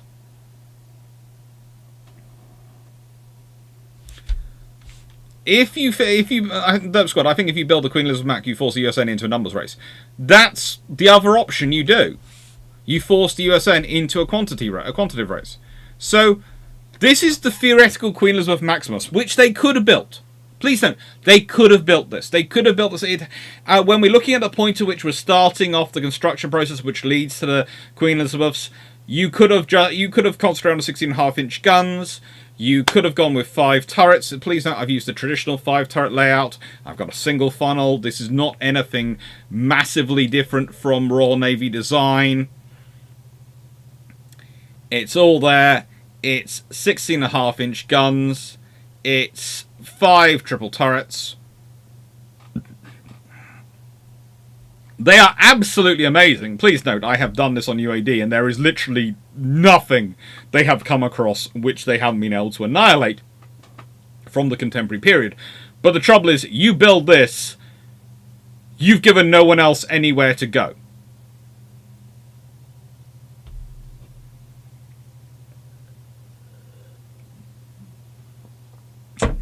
Surprisingly enough, because I positioned that mast to be quite so small, the Q turret is actually quite useful, with quite a large field of fire.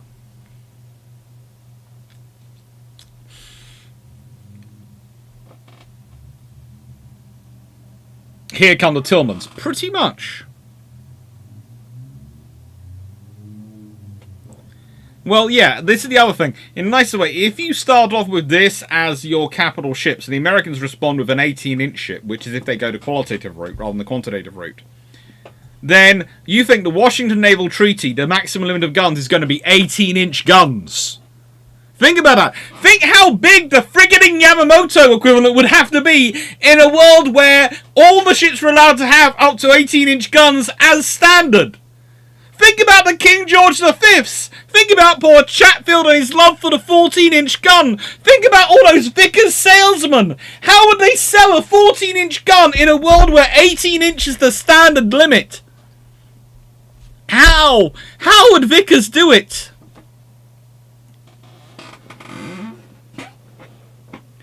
It's this whole scenario gets very, very problematic for everyone. It's the theoretical possibility, but it's also a very big problem if you go for it. See, Clarke, if Alexander's class were 28, 30 knot small tube boiler ships in World War I, how would this have changed World War II, with the UK having the most fast battleships in the world in the 1930s? It would have made World War II a lot faster. In terms of, basically no one would have wanted capital ships which were 21 knot ships. They'd have all wanted them to be faster. That's got not 20-inch guns by the time the treaties are being negotiated.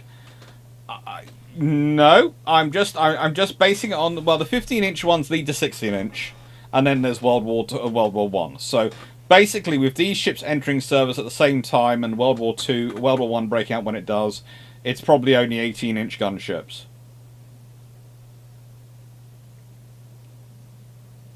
Bill Long, I knew the Vickers 14-inch gun salesman would make an appearance. They always do at some point. But no, so this is your theoretical Maximus. It's just... You build that. If you build that, you have got to live in a world where that is built. It's like if you go for 12 15-inch guns or 12 16.5-inch guns. Let alone 15 16.5-inch guns. Think about it. What can the Americans... The Americans would have to build something with 15 guns at least. 15 guns, you know, if they were sort of going to try and match it.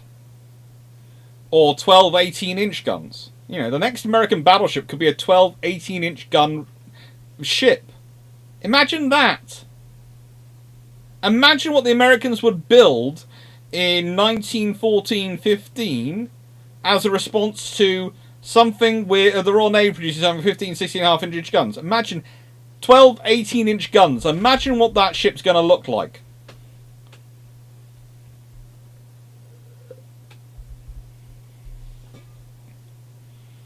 Dawson source. I don't know why, but I think they are in stopping and just churning out as many Queen Elizabeths as they could for a few years. Would steady the arms race out or not?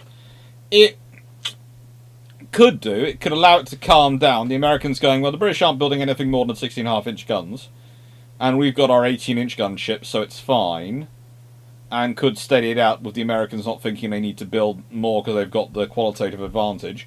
But it may not. You don't know, because once you've changed the scenario, once you've changed the race that much, just because you can change the race, if you change the race that much, you're going to change the rules of it.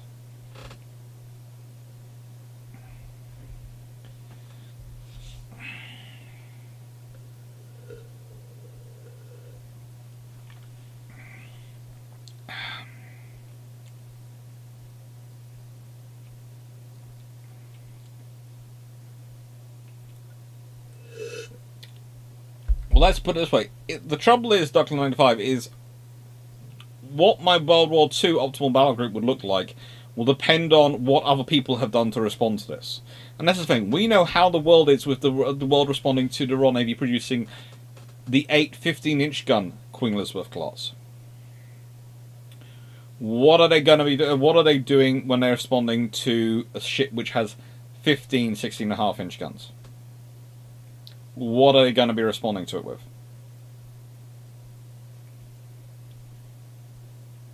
See, Clarke, Alex, a US ship that big, would it fit through to Panama? No, you'd have to widen the Panama. Panamax might happen earlier.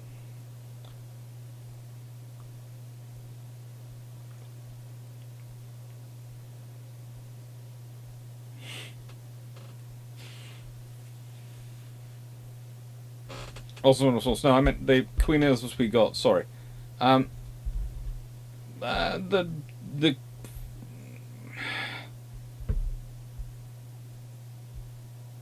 RN churning out Queen Elizabeths instead of R class is tempting, but honestly, the R class are in some ways an improvement. The R-Class are a slightly more efficient design, it's just the Queen Elizabeths are a slightly more easily upgraded design, because the very inefficiencies in them, those 900 tons extra, mean there's a lot of space to upgrade them. If you're prepared to do a major rebuild, which the British were, why Queen Elizabeth, Warspite and Valiant take quite so long to be rebuilt?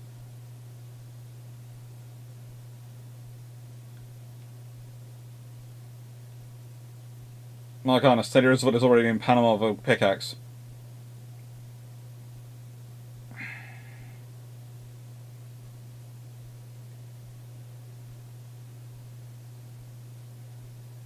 That means you've got to get the US ships around the Cape Horn in the meantime.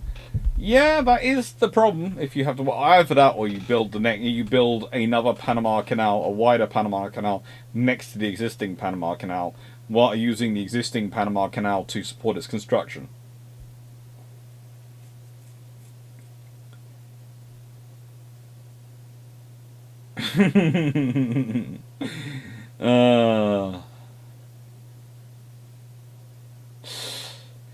So, this is the theoretical Queen Elizabeth class Maximus.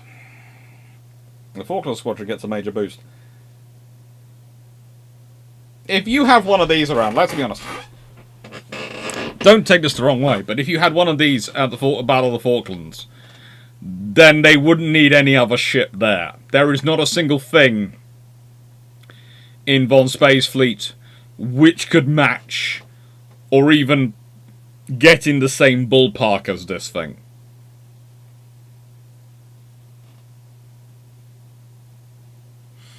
So, how long does it take to develop an 18-inch gun when the biggest is 12-inch for the Americans? About 5 to 10 years?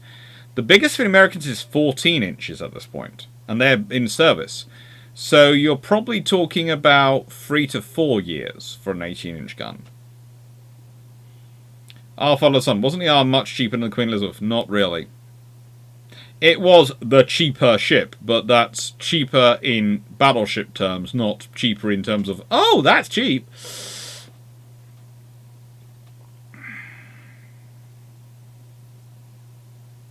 That's good. I think building a lot of Queen Elizabeth class makes the US think the UK trying to make the 25 knots the standard battle line speed rather than a fast squadron. Potentially.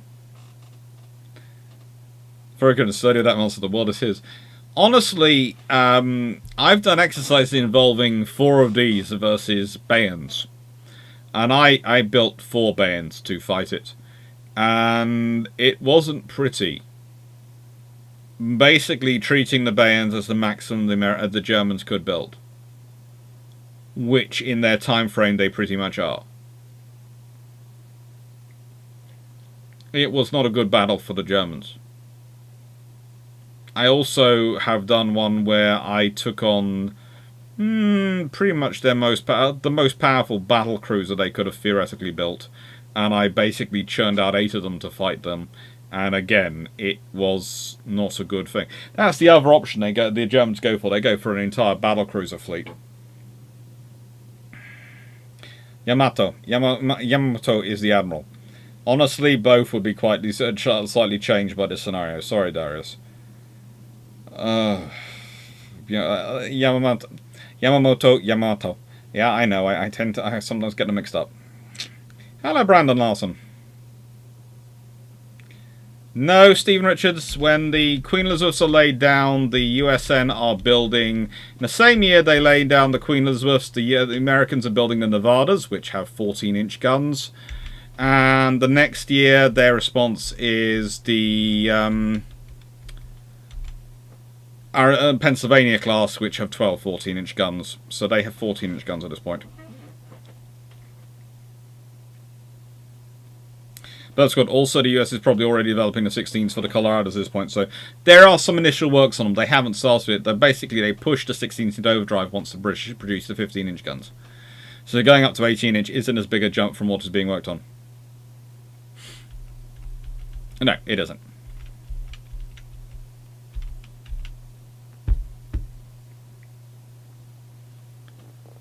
That's an awesome source. I see. The QEs and Rs having the same issues as towns and colonies, crown colonies, when it comes to keeping the service. Upgradability. Yeah, you can upgrade a town far easier than you can a crown colony. You can upgrade a Queen Elizabeth far easier than you can an R. Steve Clarke, question 7. The Alex, would the US not have gone for longer range guns? So building 16-inch 50 30 years early, rather than going up to 18-inch? Honestly, let's put it this way. Building the extra barrel length is theoretically possible, but a lot more technologically difficult with the metallurgy available in the 1910s than building the bigger gun.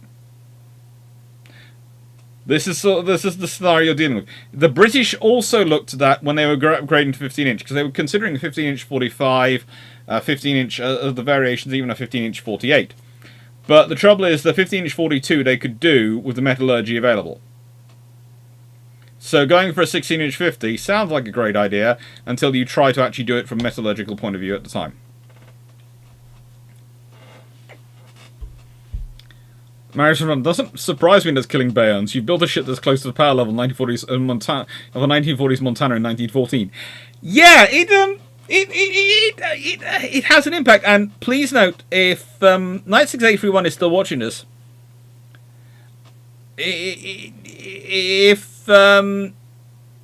just imagine what Hood would have looked like if this was the Queen Elizabeth class. Again, imagine what the R class would have looked like. Again, if you've got a 28-knot ship like this, you might to keep the R class to make them cheaper, you might drop down to 12 guns in 4 turrets. And, yeah, you keep the engine power so they could also maintain 28-knot plus speed. That gives you some savings. Allows you to build a slightly shorter ship. Or probably no, broadly speaking, the same broadly speaking length. But yeah, imagine what if you want even more fun. Imagine what in a world of this ship the N3 ends up looking like. You remember that 18-inch armed battleship the British designed post World War I? Imagine what it ends up looking like. I said Hood would be a fast battleship outright. There'd be no debate. Honestly, there'd be no debate about these things being a fast battleship. You know, 28 knots. No, they're fast battleships. Very kidding. I wonder if it would have escalated the bejesus out of the anti-shipping zeppelins. Could have been interesting. Now, Douglas, what would the Nelson Romneys look like? This is the scenario you're dealing with. This is the big. Just imagine the absolute stone in history this throws. Which makes you realise that these ships the Queen Elizabeth class has chosen are a very conservative revolution. They are just technologically advanced enough to win the race versus the Germans and set the German Navy fighting the German army for funding to knock them out of the naval race, but not so advanced they're going to cause trouble to the Americans. That's got 19.5-inch N3. Oh, I think 21-inch N3. Why stop with half measures? 21, 24-inch gunned N3, definitely.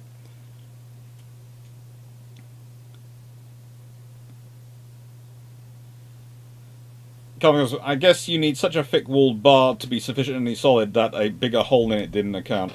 Not really. I'll follow on. What size crew would you need? For the Maximus, you are probably talking about 1,200, probably. If we consider the Iron Dukes, which had 5 twin turrets, have a crew of... Hang on.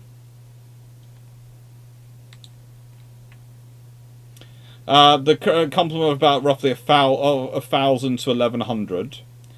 And the Queen Elizabeth class historically had a crew of roughly 950 with twin turrets.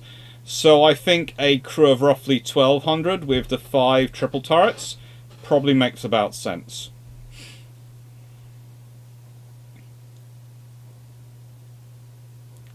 John South, Clarke, I disagree. The Indian US response would be at least 10 years away due to infrastructure, and Congress would never pay, and it would take at least a year for the Germans to switch to submarines. You are quite possibly correct, but also there's the scenario of, do you run that risk? Do you want to run that risk when you don't need to? In the nicest way, you do this, you don't run the risk of the Germans switching to submarines and cruisers, because they're going to try and compete and they're going to try and fail. They're going to fail. You build this, they know they can never compete. They've already failed. So that's your scenario, and you know the Congress might differ about paying, they might not. All those things are true. But there's also the possibility they might. There's always the random possibility Congress actually pays for something. It happens occasionally.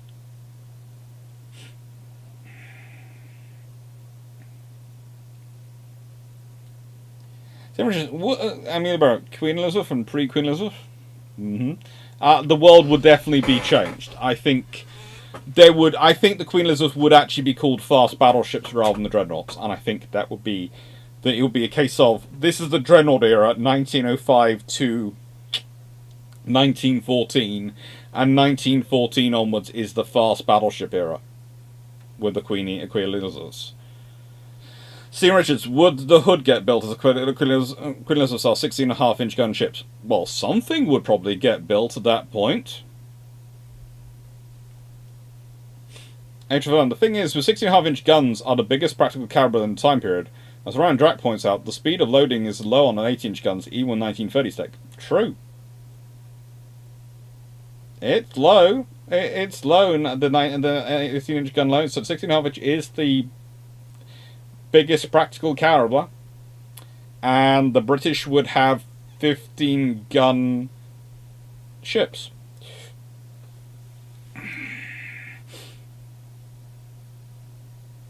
Joseph, Maximus would be great for the UK, as the US Act wouldn't respond for years due to infrastructure. Declan, Henderson and Jackie Fisher would be like kids in a sweet shop if they had access to the Maximus Elizabeth. I think Jackie Fisher would probably pass out with glee. I think Henderson in the run-up to World War II would be going, so, we're just going to modernise this entire class. Is there anyone out there who wants to fight them? Just imagine how big the Germans would have to conceive to try and build Bismarck and Tirpitz to think they'd have a chance versus even an unmodernised Queen Elizabeth Maximus, let alone a modernised Queen Elizabeth Maximus. Also, imagine in that world what the King George V's look like. Or Yamato. Yamato. As I said earlier. So here, at what point do we get battleships the size of a Sea-Wise Giant? Hi, Jack Ray. Hello, Melanie. Hope your appointment went well.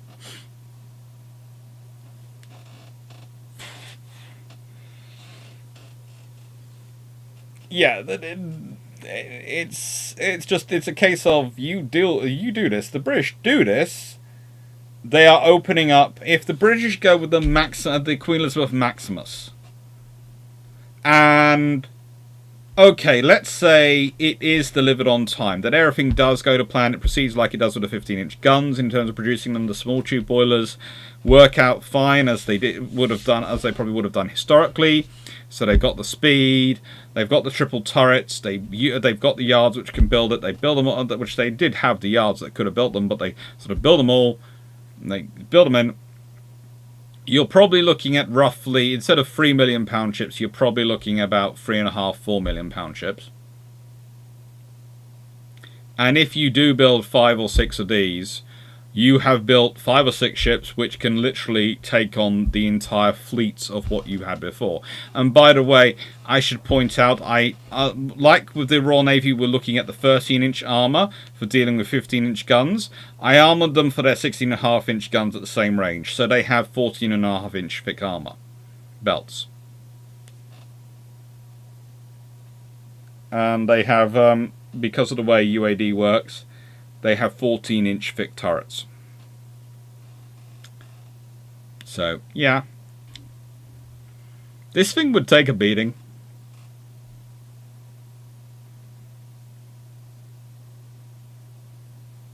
Jacob, wouldn't the Queen Elizabeth Maximus also stop technological advancement because the Brits would have the best for a long time, that they don't have to step forward to keep ahead for a while? That is a theoretical potential. The British could just keep the plateau on the Queen Elizabeth Maximus and quite happily just keep churning them out. That could potentially happen.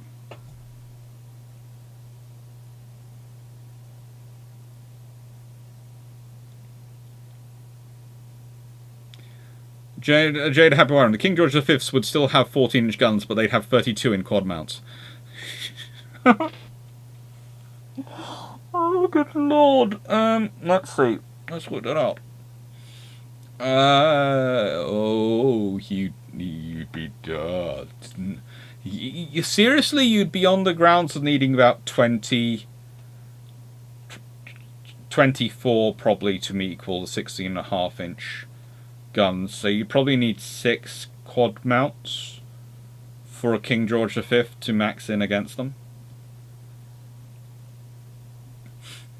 And let's be honest, if in that scenario, any scenario where something turns up with 24 14-inch guns is not going to be good for anyone, because even if you are theoretically armoured against them, that's going to be a lot of 14-inch shells bounding down on you.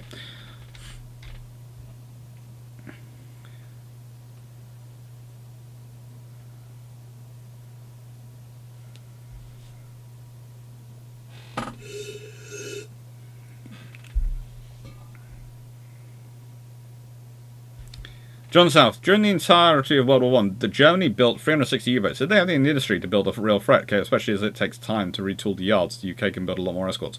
True, but also, and this is the point about the British were thinking about in terms of the submarine threat in the run of World War I, you don't have ASDIC.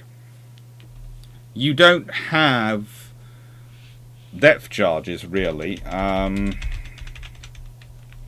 know I've done a video on depth charges, but I am sort of remembering. The first depth charges sort of come about in 1913. They start developing them.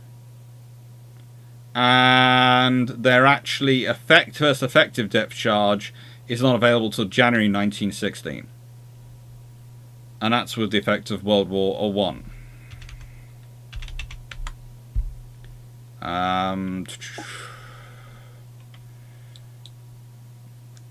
Aztec historically doesn't come about. Ooh.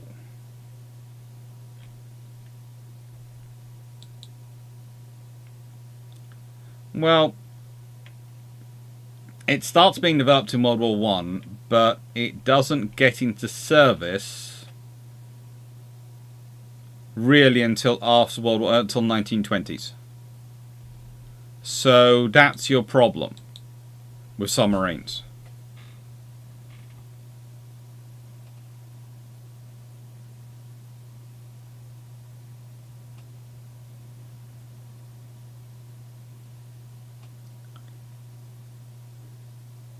What would the range be on a Maximus Elizabeth? Can you imagine them providing gun support at Valkran? 16.5-inch guns would have a slightly longer range than the 15-inch guns. So, potentially. Depends on how close you're prepared to get them to shore.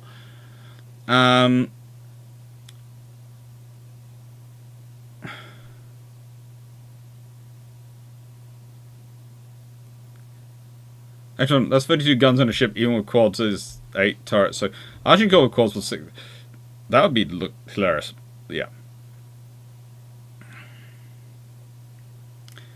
Jacob, on the 3 turrets forward or aft, why is the second super firing and not third? Because I've just picked the pattern. What I did was I decided I would go with the standard RN pattern at the time, which was to stick the mast between the mast in that scenario and stick that between the Q turret and the X turret. So that's what I've done. I've got the ABQXY design, which you would, if you go back through the British ships, if we go to here, you see is a fairly standard scenario of the British in the Iron Duke. So that's what I basically did. I basically took the Iron Duke class and the other ones and said, right then, let's build this up to the maximum.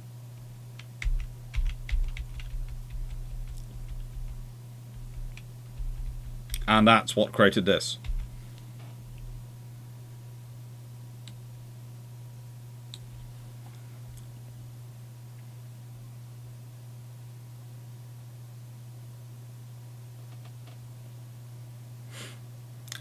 The hydrophones, as Martin Peacock pointed out, were in limited use in World War One, and they were, and whilst they were invented in the 19th century, there's a difference in time between technology in terms of it being invented and it being mature enough to be able to be usable and deployed. Hello, Stephen Richards. Oh no, take care. Enjoy your dog walk.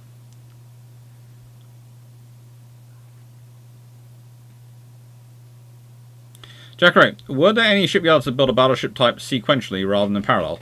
Did this affect the build speed of the second class ships? Not really.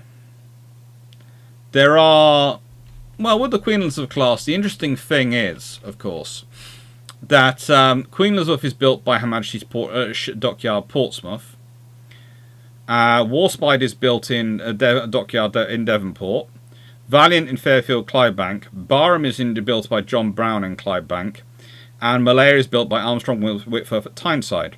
Agincourt was also to be built in Her Majesty's Dockyard, Portsmouth. So she was being built in the same dockyard as Queen Elizabeth, so she is the one being built in series, which is why it's so strange that she's quite so delayed. But I will get into that at some point. After this video, this slide. Next slide is on Agincourt.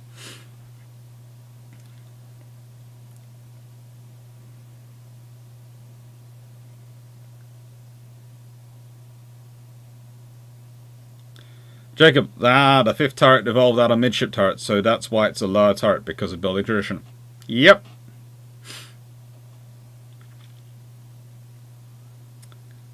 Awesome. QE Maximus, but with automatic 15s.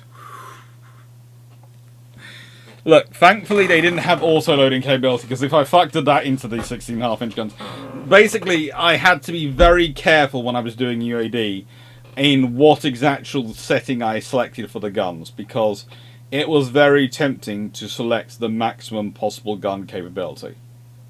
I could theoretically have selected in 1920, which is when I had to build it, because of UAD going, well, you know, the British didn't have this ship at that time, so therefore we can't give you that ship at that time. And I'm going, yeah, you could have done.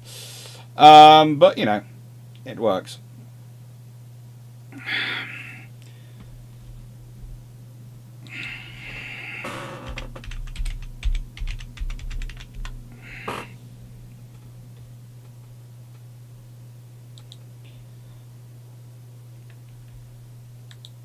Look, we've...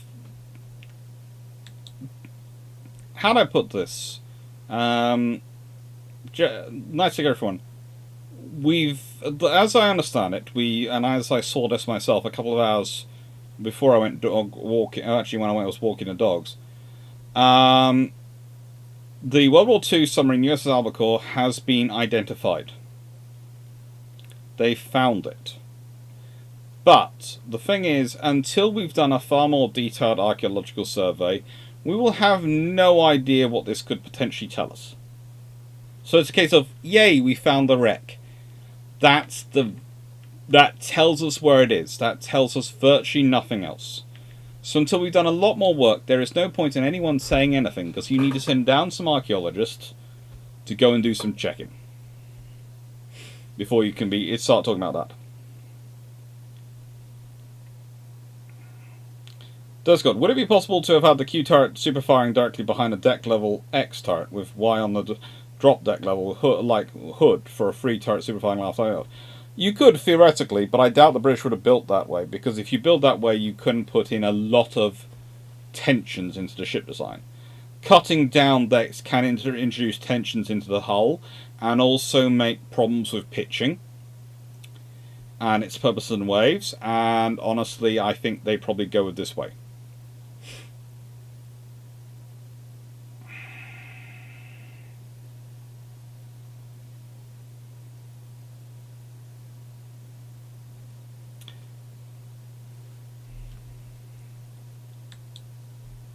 Now,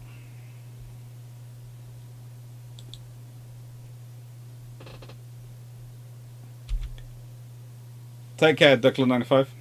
Have a nice evening. This is HMS Agincourt, or rather, is an HMS Agincourt. That's a regular Queen Elizabeth class. But this is the interesting thing, because she's the 6th Queen Elizabeth class she's added on. She's supposed to be built in Portsmouth Dockyard. Now, she's ordered after the Americans have started ordering 16-inch ships. Now, if the British build a 16.5-inch ship at this point, well, you're built 16-inch, we've built 16.5. That kind of sounds like petty, doesn't it? It tells us it sounds petty. Now, my strong suspicion is that she was going to be an 18-inch gun-armed ship. There are reasons for this, but I will first give you the reasons it might not have been. My friend Naval and a fair number of naval historians put forward the idea that she might have been going to have triple turrets. She might have been going to have 12 or 9 or 12 15-inch guns. And she would have had small tube boilers. We're fairly certain on that one, which would have given her real 28 knots. Agincourt, if built, could have been the true first fast battleship. 28 knot speed, all the firepower.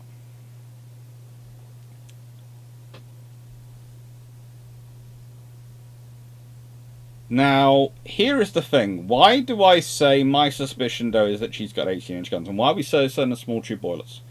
Well, you know about the small tube boilers that she was going to be fitted with, because those are the small tube boilers which are supplied to Courageous and Glorious. They're the ones available. She's cancelled, largely on the pushing of the good old Jackie Fisher. Yay. Pushes and pushes and pushes, and she gets cancelled. Because he wants to build his light ships, and he needs the resources for it. Now, the interesting thing is she was held up. A triple turret, I can't see holding her up that much. 15-inch guns, they're not going to hold her up, they're already in service. You can already see how many being built. So what's something that could be holding up her construction? Now, we know 18-inch guns appear for Furious. We know from a couple of sources they described as being look like they've been cut down from larger weapons. They could have been 18-inch 42s. Maybe something even bigger, but let's go with 18-inch 42s. Now, they would need to be cut down to be fitted to the Furious, because Furious is quite a narrow beam ship compared to a Queen Elizabeth. Also, she's fitted with single gun turrets. There's only 3 available. Which doesn't really make sense, because the British don't tend to build things. And why do they have these 18-inch guns available? They must have been working on this project. So, here is my suggestion, and my analysis for it, because I cannot prove this. Please note, I cannot prove it. I haven't found a smoking gun document anywhere that I can prove this with. This is entirely my suspicion based on the evidence, but it's my suspicion as a historian reading it. And we've discussed this before, and I've done videos about 18-inch HMS Agincourt before.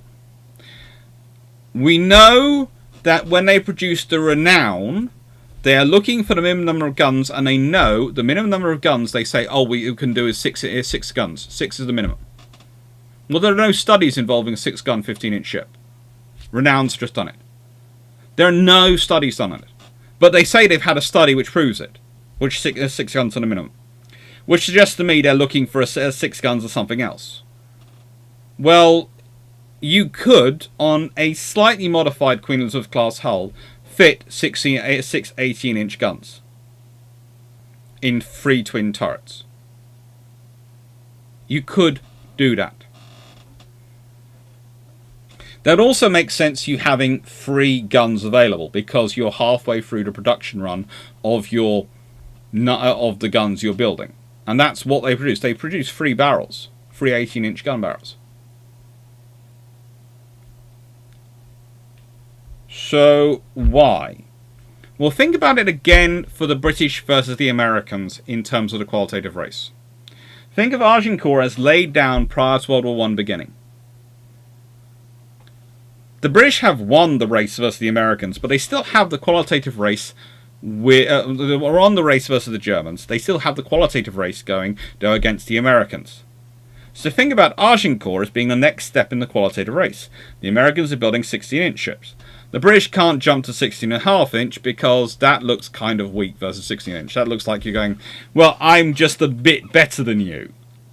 Which isn't good again for a qualitative race. So the British have gone, right then. Our mass ships are going to be 15-inch ships, but we're going to have an 18-inch gunship. And that's going to be our 6th Queen Elizabeth. And that's going to make the point that we can build a better ship. We only need to build 1 to make that point. Because, again, it's a qualitative race. You don't need to build lots of them. You just need to build 1 or 2 to make the point that you can build a better ship. It's terrible for your fleet organisation in wartime. Great for your expense bill. So that's what I sincerely think Agincourt was going to be. I think she was going to be a 6 18-inch gun, Renown style sort of layout, but Queen Elizabeth style, maybe with slightly more armour.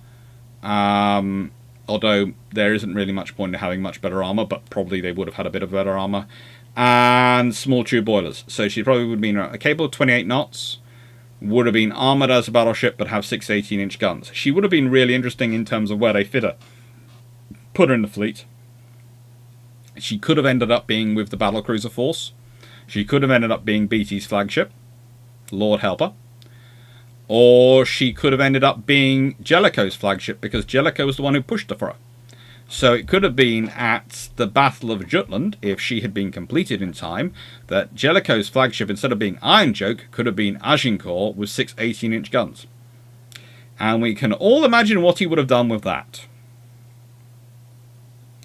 We don't know how many 18-inch guns were ordered, because theoretically, one of the interesting things is when you look at them, the British produce 3, but nowhere can you find the ordering details for how many they were ordering originally.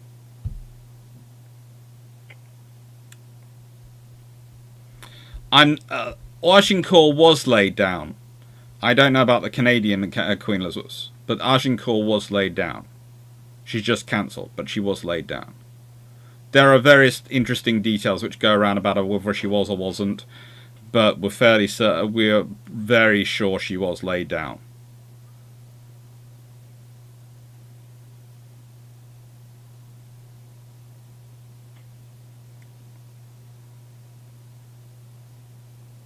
Age of Iron, probably for the best. The Queen Elizabeth Maximus didn't get built. Warspite with that much power might just sail down the river to the world's captains and hold them to the world's capitals and hold them ransom.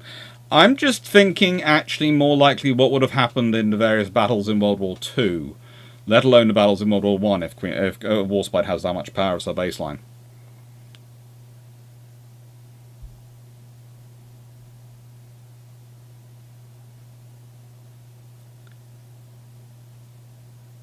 I'm wondering, despite it seeming like a random question, but it is linked to Age of Peacock, is it true the Japanese built their 26.5 knot battleships because they believed that was the top speed of the battle Queen Elizabeth? It was one of the discussions which happened, which does seem to go around it. They believed that would give them an advantage over the top speed of the Queen Elizabeth. They believed the top speed of the Queen Elizabeth was roughly 25 knots.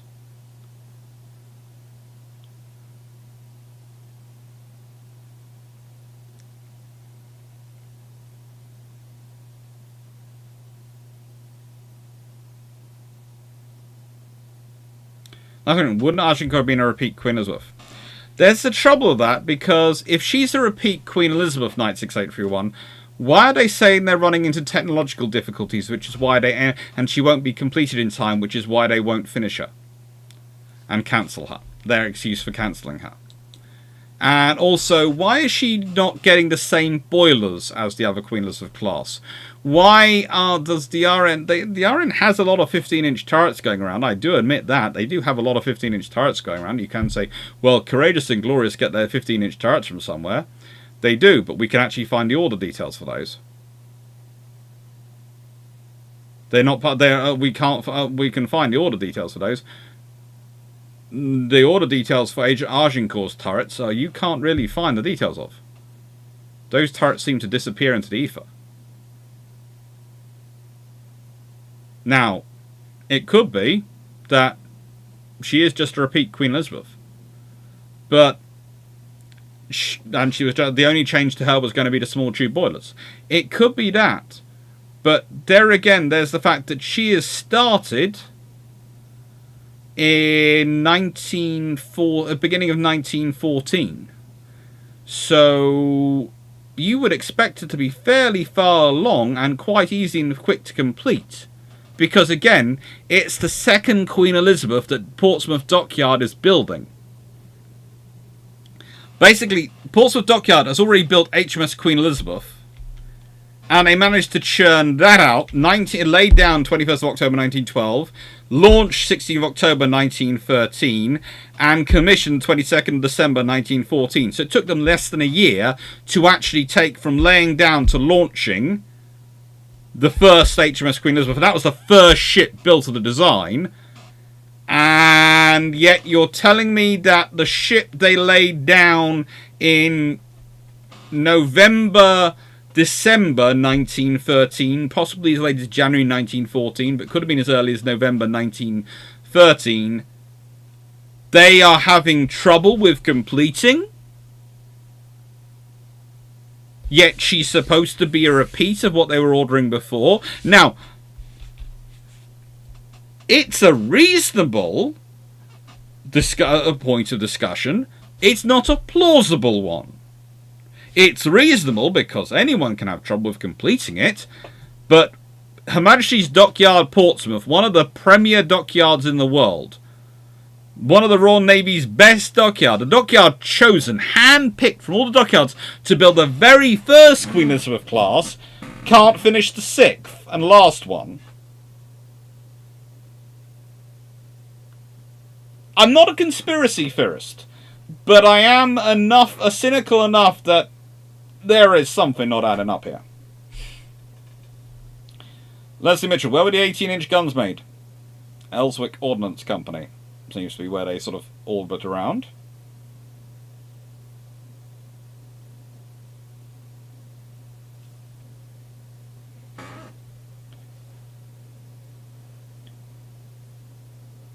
So counting-wise, that's very odd. We don't know how many. Yeah, there are so many odd things around this. The whole 18-inch gun project and the Arching. Basically, the 18-inch gun project at this point is really sort of at the point at which it looks really like the 15-inch gun project did at its beginning. In that it's so opaque, it's practically bent around a corner.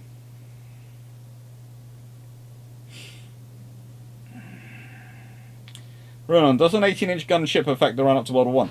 If it launched before World War One began, that would affect the run-up to World War One, because basically that would be Britain going, hello world. Yeah, we have the most 15-inch gun-armed battleships in the world, and also we have the only 18-inch gun-armed battleship in the world. Do you have any armour which can take an 18-inch gun shell hitting it? Don't worry, Roland. Do you think a beam or hull length would need much accommodation to house the 6 18-inch gun? You would need probably to adjust a little bit, but not as much, because I've actually done this on a couple of software programs, and if I'm fitting just the 6 18-inch guns, I can do it, but I have to admit it's going to sound strange, deleting X turret, I do manage to move them everything a bit more into the centre of the ship a bit. So I move the forward turrets a bit further back, superstructure a bit further back along the hull, and a bit further along, and then I leave the Y turret ends up being a little bit further into towards the centre of the ship as well.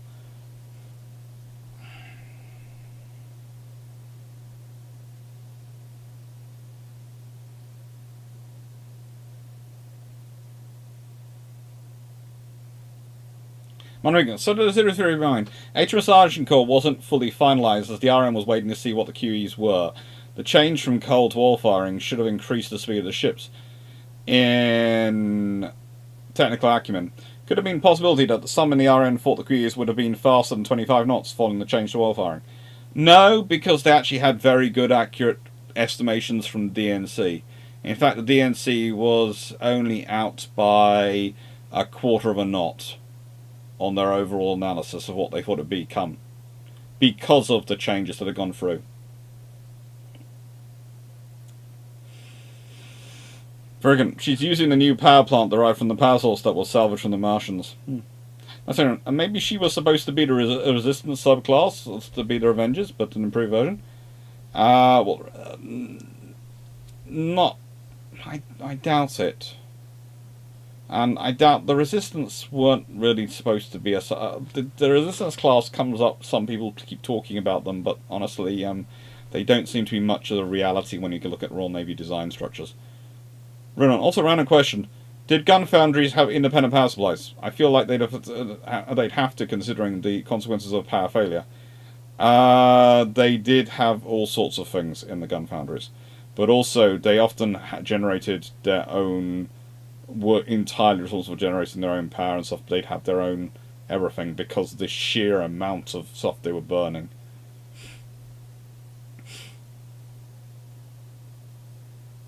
Zachary, on my theory in least regards to the Kenyan ones is if they'd gone through, one would have been Agincourt's sister, allowing them to have two, and the remaining two would have been normal load. I don't think the Royal Navy would have given the Canadians an 18-inch armed ship. That would have just caused too much trouble to the Americans. It wouldn't have happened. Now, in theory, if the Queen Elizabeth were 1,000 tons overweight, then they would have likely have been 25 knots or much closer to that speed. Now, you've already mentioned Admiral's more lack of technical acumen. Could it have been possible that some in the Iron thought the Queen's would have been faster than 21 knots following the oil change to oil firing? No, because Moore wasn't that technically lacking, and he did have the DNC. He was technically lacking enough to make the case for to take the leap on small tube boilers. He wasn't technically lacking enough to... It's more a case of he wasn't going to jump into unproven territory. So it's not so much lack of acumen as in lack of faith of making jumps into new territory. He was a very pragmatic engineering person. And again, Agincourt is being built, and it's interesting enough, is mostly actually being run through the second Sea Lord and, Jellicoe's office. It's interesting, it's the only one which seems to be running through that, rather than the third Sea Lord.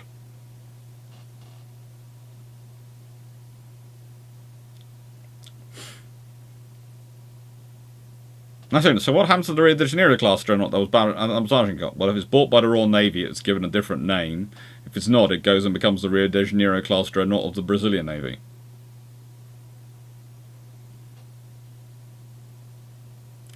Peacock, if the RN has 26 plus knot Queen Elizabeth in some people's minds, then a 28 knot Agincourt makes a lot more sense. If the 26 knot plus knot speed was disputed, then the final design would have been a ship to work with the Queen Elizabeths.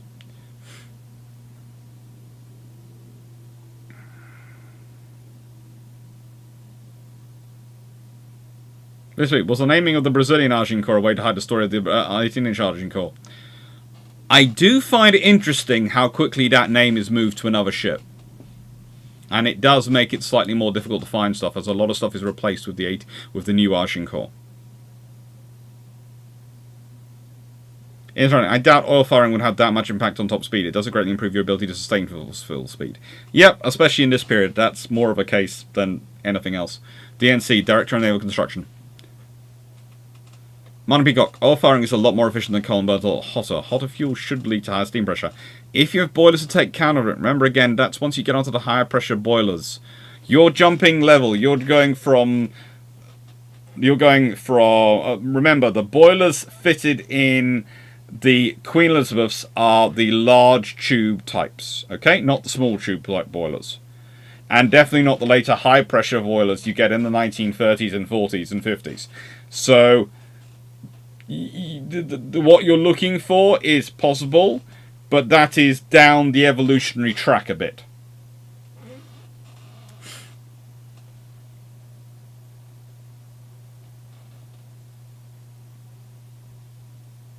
Rankash, as we know so little about Agincourt, do you think it's possible it was the unidentified object shot down over North America recently? I doubt that.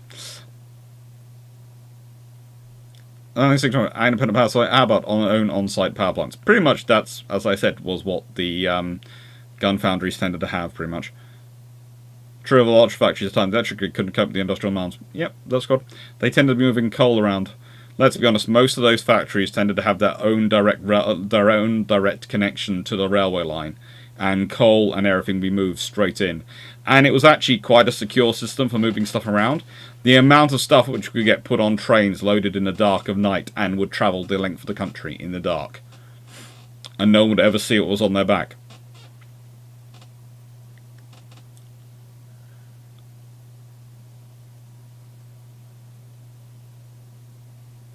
What I meant was one would have been a direct gift for the RN. The RCN would have get the 2 twin 15-inch Queen Elizabeth with Agincourt power plant made by armour. Perhaps that would work, but which the Americans probably wouldn't be able to buy. True.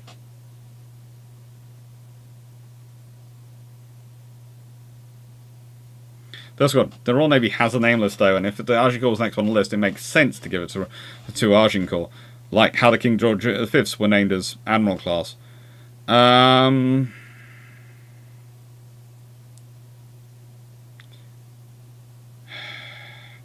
Not really.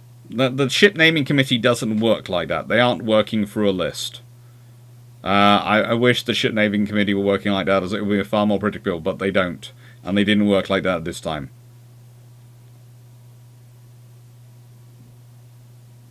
Nice birthday stream so far. Happy birthday, Melanie. If it's your birthday. I'm presuming so. Oh, please note. Well, I remember, as this had just flashed up, 19th of March, the Battle of Yamen was going to be a live, but is now going to be a recorded video. The reason is, 19th of March is Mothering Sunday. Otherwise known as Mother's Day. Otherwise known as, son does live stream instead of spending time cooking dinner and perhaps providing chocolates and making sure mother is having a nice day, son will cease to exist day. Okay? So 19th of March is going to be a recorded video.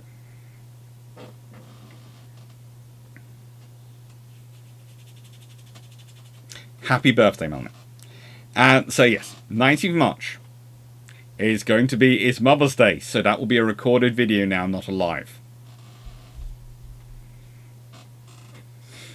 I didn't realise it was going to be a live, going to be Mothering Sunday this year when I did originally schedule it. The answer probably hidden in the National Archives. I've been burrowing through the National Archives for a long time to find it. Honestly, I think the answers might be up in Newcastle and the answers might be down in Portsmouth. But in Portsmouth, the dockyard archives are frigging difficult to try and get in. And no, son is killed, not disinherited, Stephen Clarke. Mon Peacock, you're doing Mother's Day better than I am. I accidentally booked a holiday for then. Whoops. Martin Peacock, I hope that holiday is a long way away and with protection. I mean, please tell me you're going somewhere deep in the woods somewhere where they cannot reach you. Send chocolates and presents. Sun will cease to exist closely on one of the closely following days. Yes. Oh wait, that's March. It's now February. You scare me, Jacob. Yes, this is in the UK. It's the 19th of March. I'm not sure where it is on the rest of the world, but in the UK. Fuji Smith, what is that day? Mother's Day, you give a card and presents to your mother. Basically, consider it as an extra birthday for mothers. Not a Peacock. It's Norway. Tom Silent Time in particular. Cool.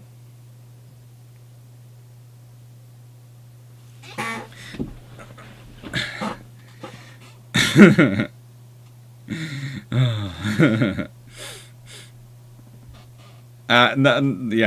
for sure. Plan next Mother's Day to have a live with your mother giving her opinions on ships.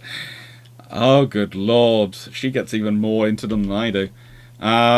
Yeah, my mum, you have to remember, my mum worked as head of HR for Lloyd's Register of Shipping, the big shipping insurance firm. And that's where she met my dad, who was a surveyor there at the time.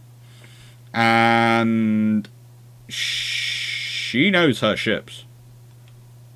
You do. The most scared I've ever seen someone in my life is when there was this very interesting docent who didn't know what he was doing, and I've never seen him since on HMS Belfast.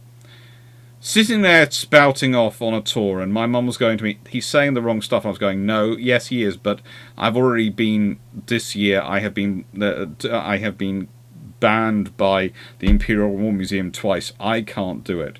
And so my mum, who looks this nice, lovely lady, walks up to him, smiling away, and starts to ask him questions which floor him, and eventually he ends up calling someone else to come and take over the tour because he couldn't answer any of the questions, and certainly not any of the follow-ups when he did try and answer them, that my mother was making. And the guy was just going from...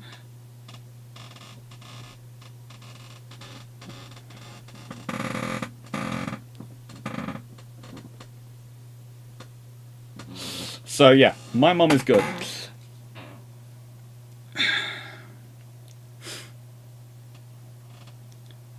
As we mentioned, BAE Systems did have an archive in Ellswick which included older books. They did. I think it's now in the Newcastle archives, which I'm planning to go to at some point. Glad to hear that, Fushi. You're safe then. Jacob, Google says Mother's Day is 14th of May for me in Netherlands. Better put that in my agenda. Yes, check. Which day is it for you where you are? They change. It's not the same day in all the countries. They have different days. Just to confuse you. Don't get me started. I was in one country and it was Mother's Day there, and I went, oh, better send a card. No, it's not Mother's Day here yet. You've sent your card out. Okay. Oh. So.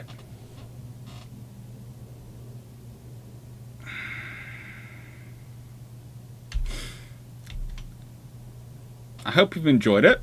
but this is the scenario. Basically, the Queen Elizabeths are judged to be the perfect point for the qualitative and the quantitative races the RN's in at the point, in that they will add to the qualitative race, but not in such a way they'll make it go untrammeled, and they'll win the quantitative race. And I think that's therefore where Agincourt comes in. My suspicion, as said with Agincourt, is that she's an 18-inch ship because she's part of the qualitative race. And because she's part of a qualitative race, she's a one-off. And she is a one-off ordered technically as part of the Queen Elizabeths. But again, that's kind of sort of hiding her in plain sight.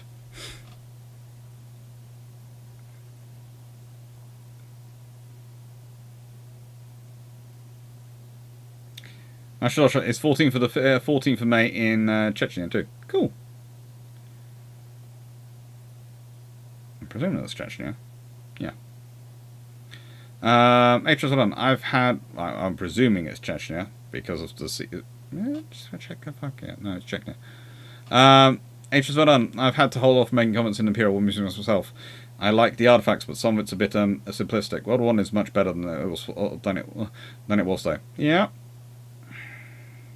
That's it. So finding a shipwreck is only half the job. The other half is finding out what happened to it.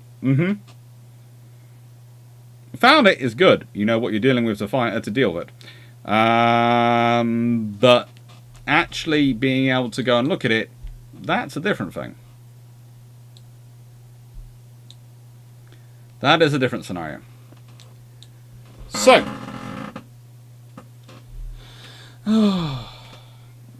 Ryan Cash, Valentine's Day is on a different date in Hong Kong as well. My wife is always trying to claim both dates. In nicest way, Roland, I'm fairly sure she wins on that one. And doesn't 18-inch Agincourt restart the dreadnought race again? Not really, because you see the qualitative race with the Americans hasn't gone away. So you're thinking the 15-inch, the British have stopped the quantitative race with the Queen Elizabeth and then the R's basically stamping it down with the Germans.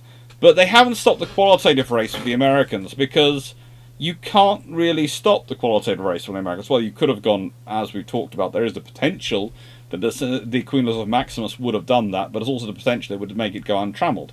And honestly, a qualitative race is not a big problem for the British. Building 1 or 2 ships every year and aiming them to do slightly better than the previous ones is not difficult. So, going Macedon, as in Chechnya, as in Czech Republic. Ah, now that makes more sense. Because I was sort of going, that's a weird spelling of Chechnya, but that was the closest thing, because I was remembering the CZ sound and going, that's Czech. Ah, it's a Czech Republic. Ah, that makes more sense. But yeah. So if you do, it's not going to restart any building race, it's just going to continue the building race which is already going on. The dreadnought race. It's the point about the fact that there is this dreadnought race. There are multiple dreadnought races going on. There's a massive global dreadnought race, and Agincourt is the next level in the qualitative race, which is still ongoing.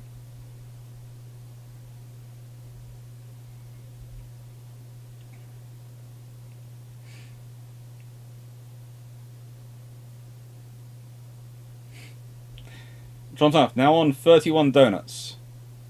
Donut 31 of Polish Thursday. 31 regular donuts, you're going for the record. Good luck.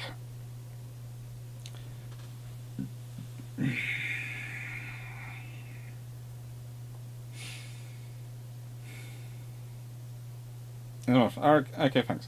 Yeah. It's the difference. It's the scenario you have to go back with, because it's as I've said a couple of times in the video. One of the troubles we have is that people try and portray the naval race as an Anglo-German thing, when if you look at it, you soon see very quickly the Americans are just as involved as the Germans. In fact, they're more so. If we consider in 1914, the Americans have more dreadnoughts in the service than the Germans do at this point, because the Americans have managed to prove more efficient at constructing them than the Germans. But you don't hear about the Anglo-US naval race because that's a qualitative race. And those never have the heat in them.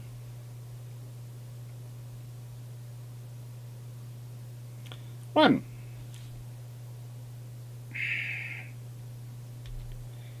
I'm going to say final questions for everyone. Once we've had final questions, I'm then going to end the live. And as I've said earlier, I will be, after I've probably gone and used the facilities and stretched my leg a little bit, will be appearing on Discord for about an hour to chat away with people. So I'll be on the live on Discord to answer questions and talk away with anyone who wants to.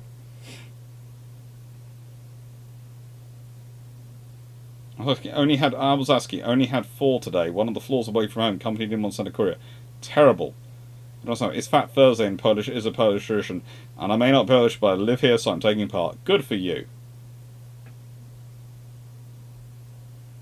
Scooter Scat, could you, apologies for being side topic, could you one day do a discussion on navies of landlocked countries? I'll factor that in to some point. I'm allowing it through, John South, but again, linguistics. I have little cousins watching. I'm being cautious with that word. Which Discord part? I'll be in the general live, so if I open it up Discord, so I can tell everyone. Last week I was in the Killick chat. This week I will be in the... Yeah, I think HMS Warspite in the Giga Queen Elizabeth, the Queen Elizabeth Maximus is frankly a very scary thing for anyone to try and have to deal with. I think honestly that probably causes a lot of worry for anyone who's sensible. So in the voice chat channels, I'll be in the general one.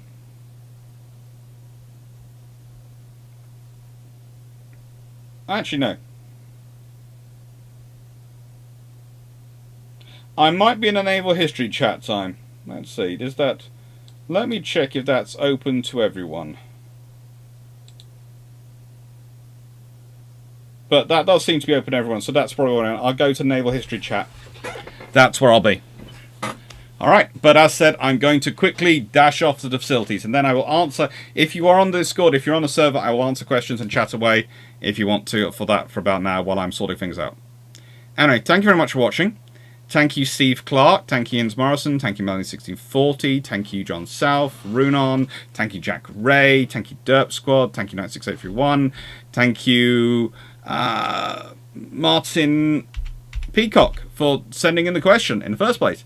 Thank you, everyone. Thank you, HMS Verdun. Thank you, Roland Cash, Yickers, Jacob, Fushi, Awesome Source, HMS... I've said HMS Verdun, but I'll say it again. Thank you, Stafford. I think I saw you at one point. And thank you, Furry Kitten. Thank you, Steve Clarke. Thank you... Did I say thank you, Runon? If I haven't, again, thank you, Zachary Gherkin. Thank you, Seneca Nero, Stephen Richards, I'll follow the sun, thank you. And Amelia Burrow, thank you. Carl Wegersberg, thank you. Darius Radowski, thank you. And Dan Freeman, thank you. And Cody85, thank you. Bill Long, thank you. And Pavaxi, thank you. Thank you very much, everyone. I hope you enjoyed. I hope you found it interesting. And thank you, Tana Verka. Thank you. Anyone knows these names? Thank you, Mark Harkness. And thank you, Richards. Thank you, Felix B. Thank you, everyone. And happy birthday again to Melanie. Thank you, Fuji.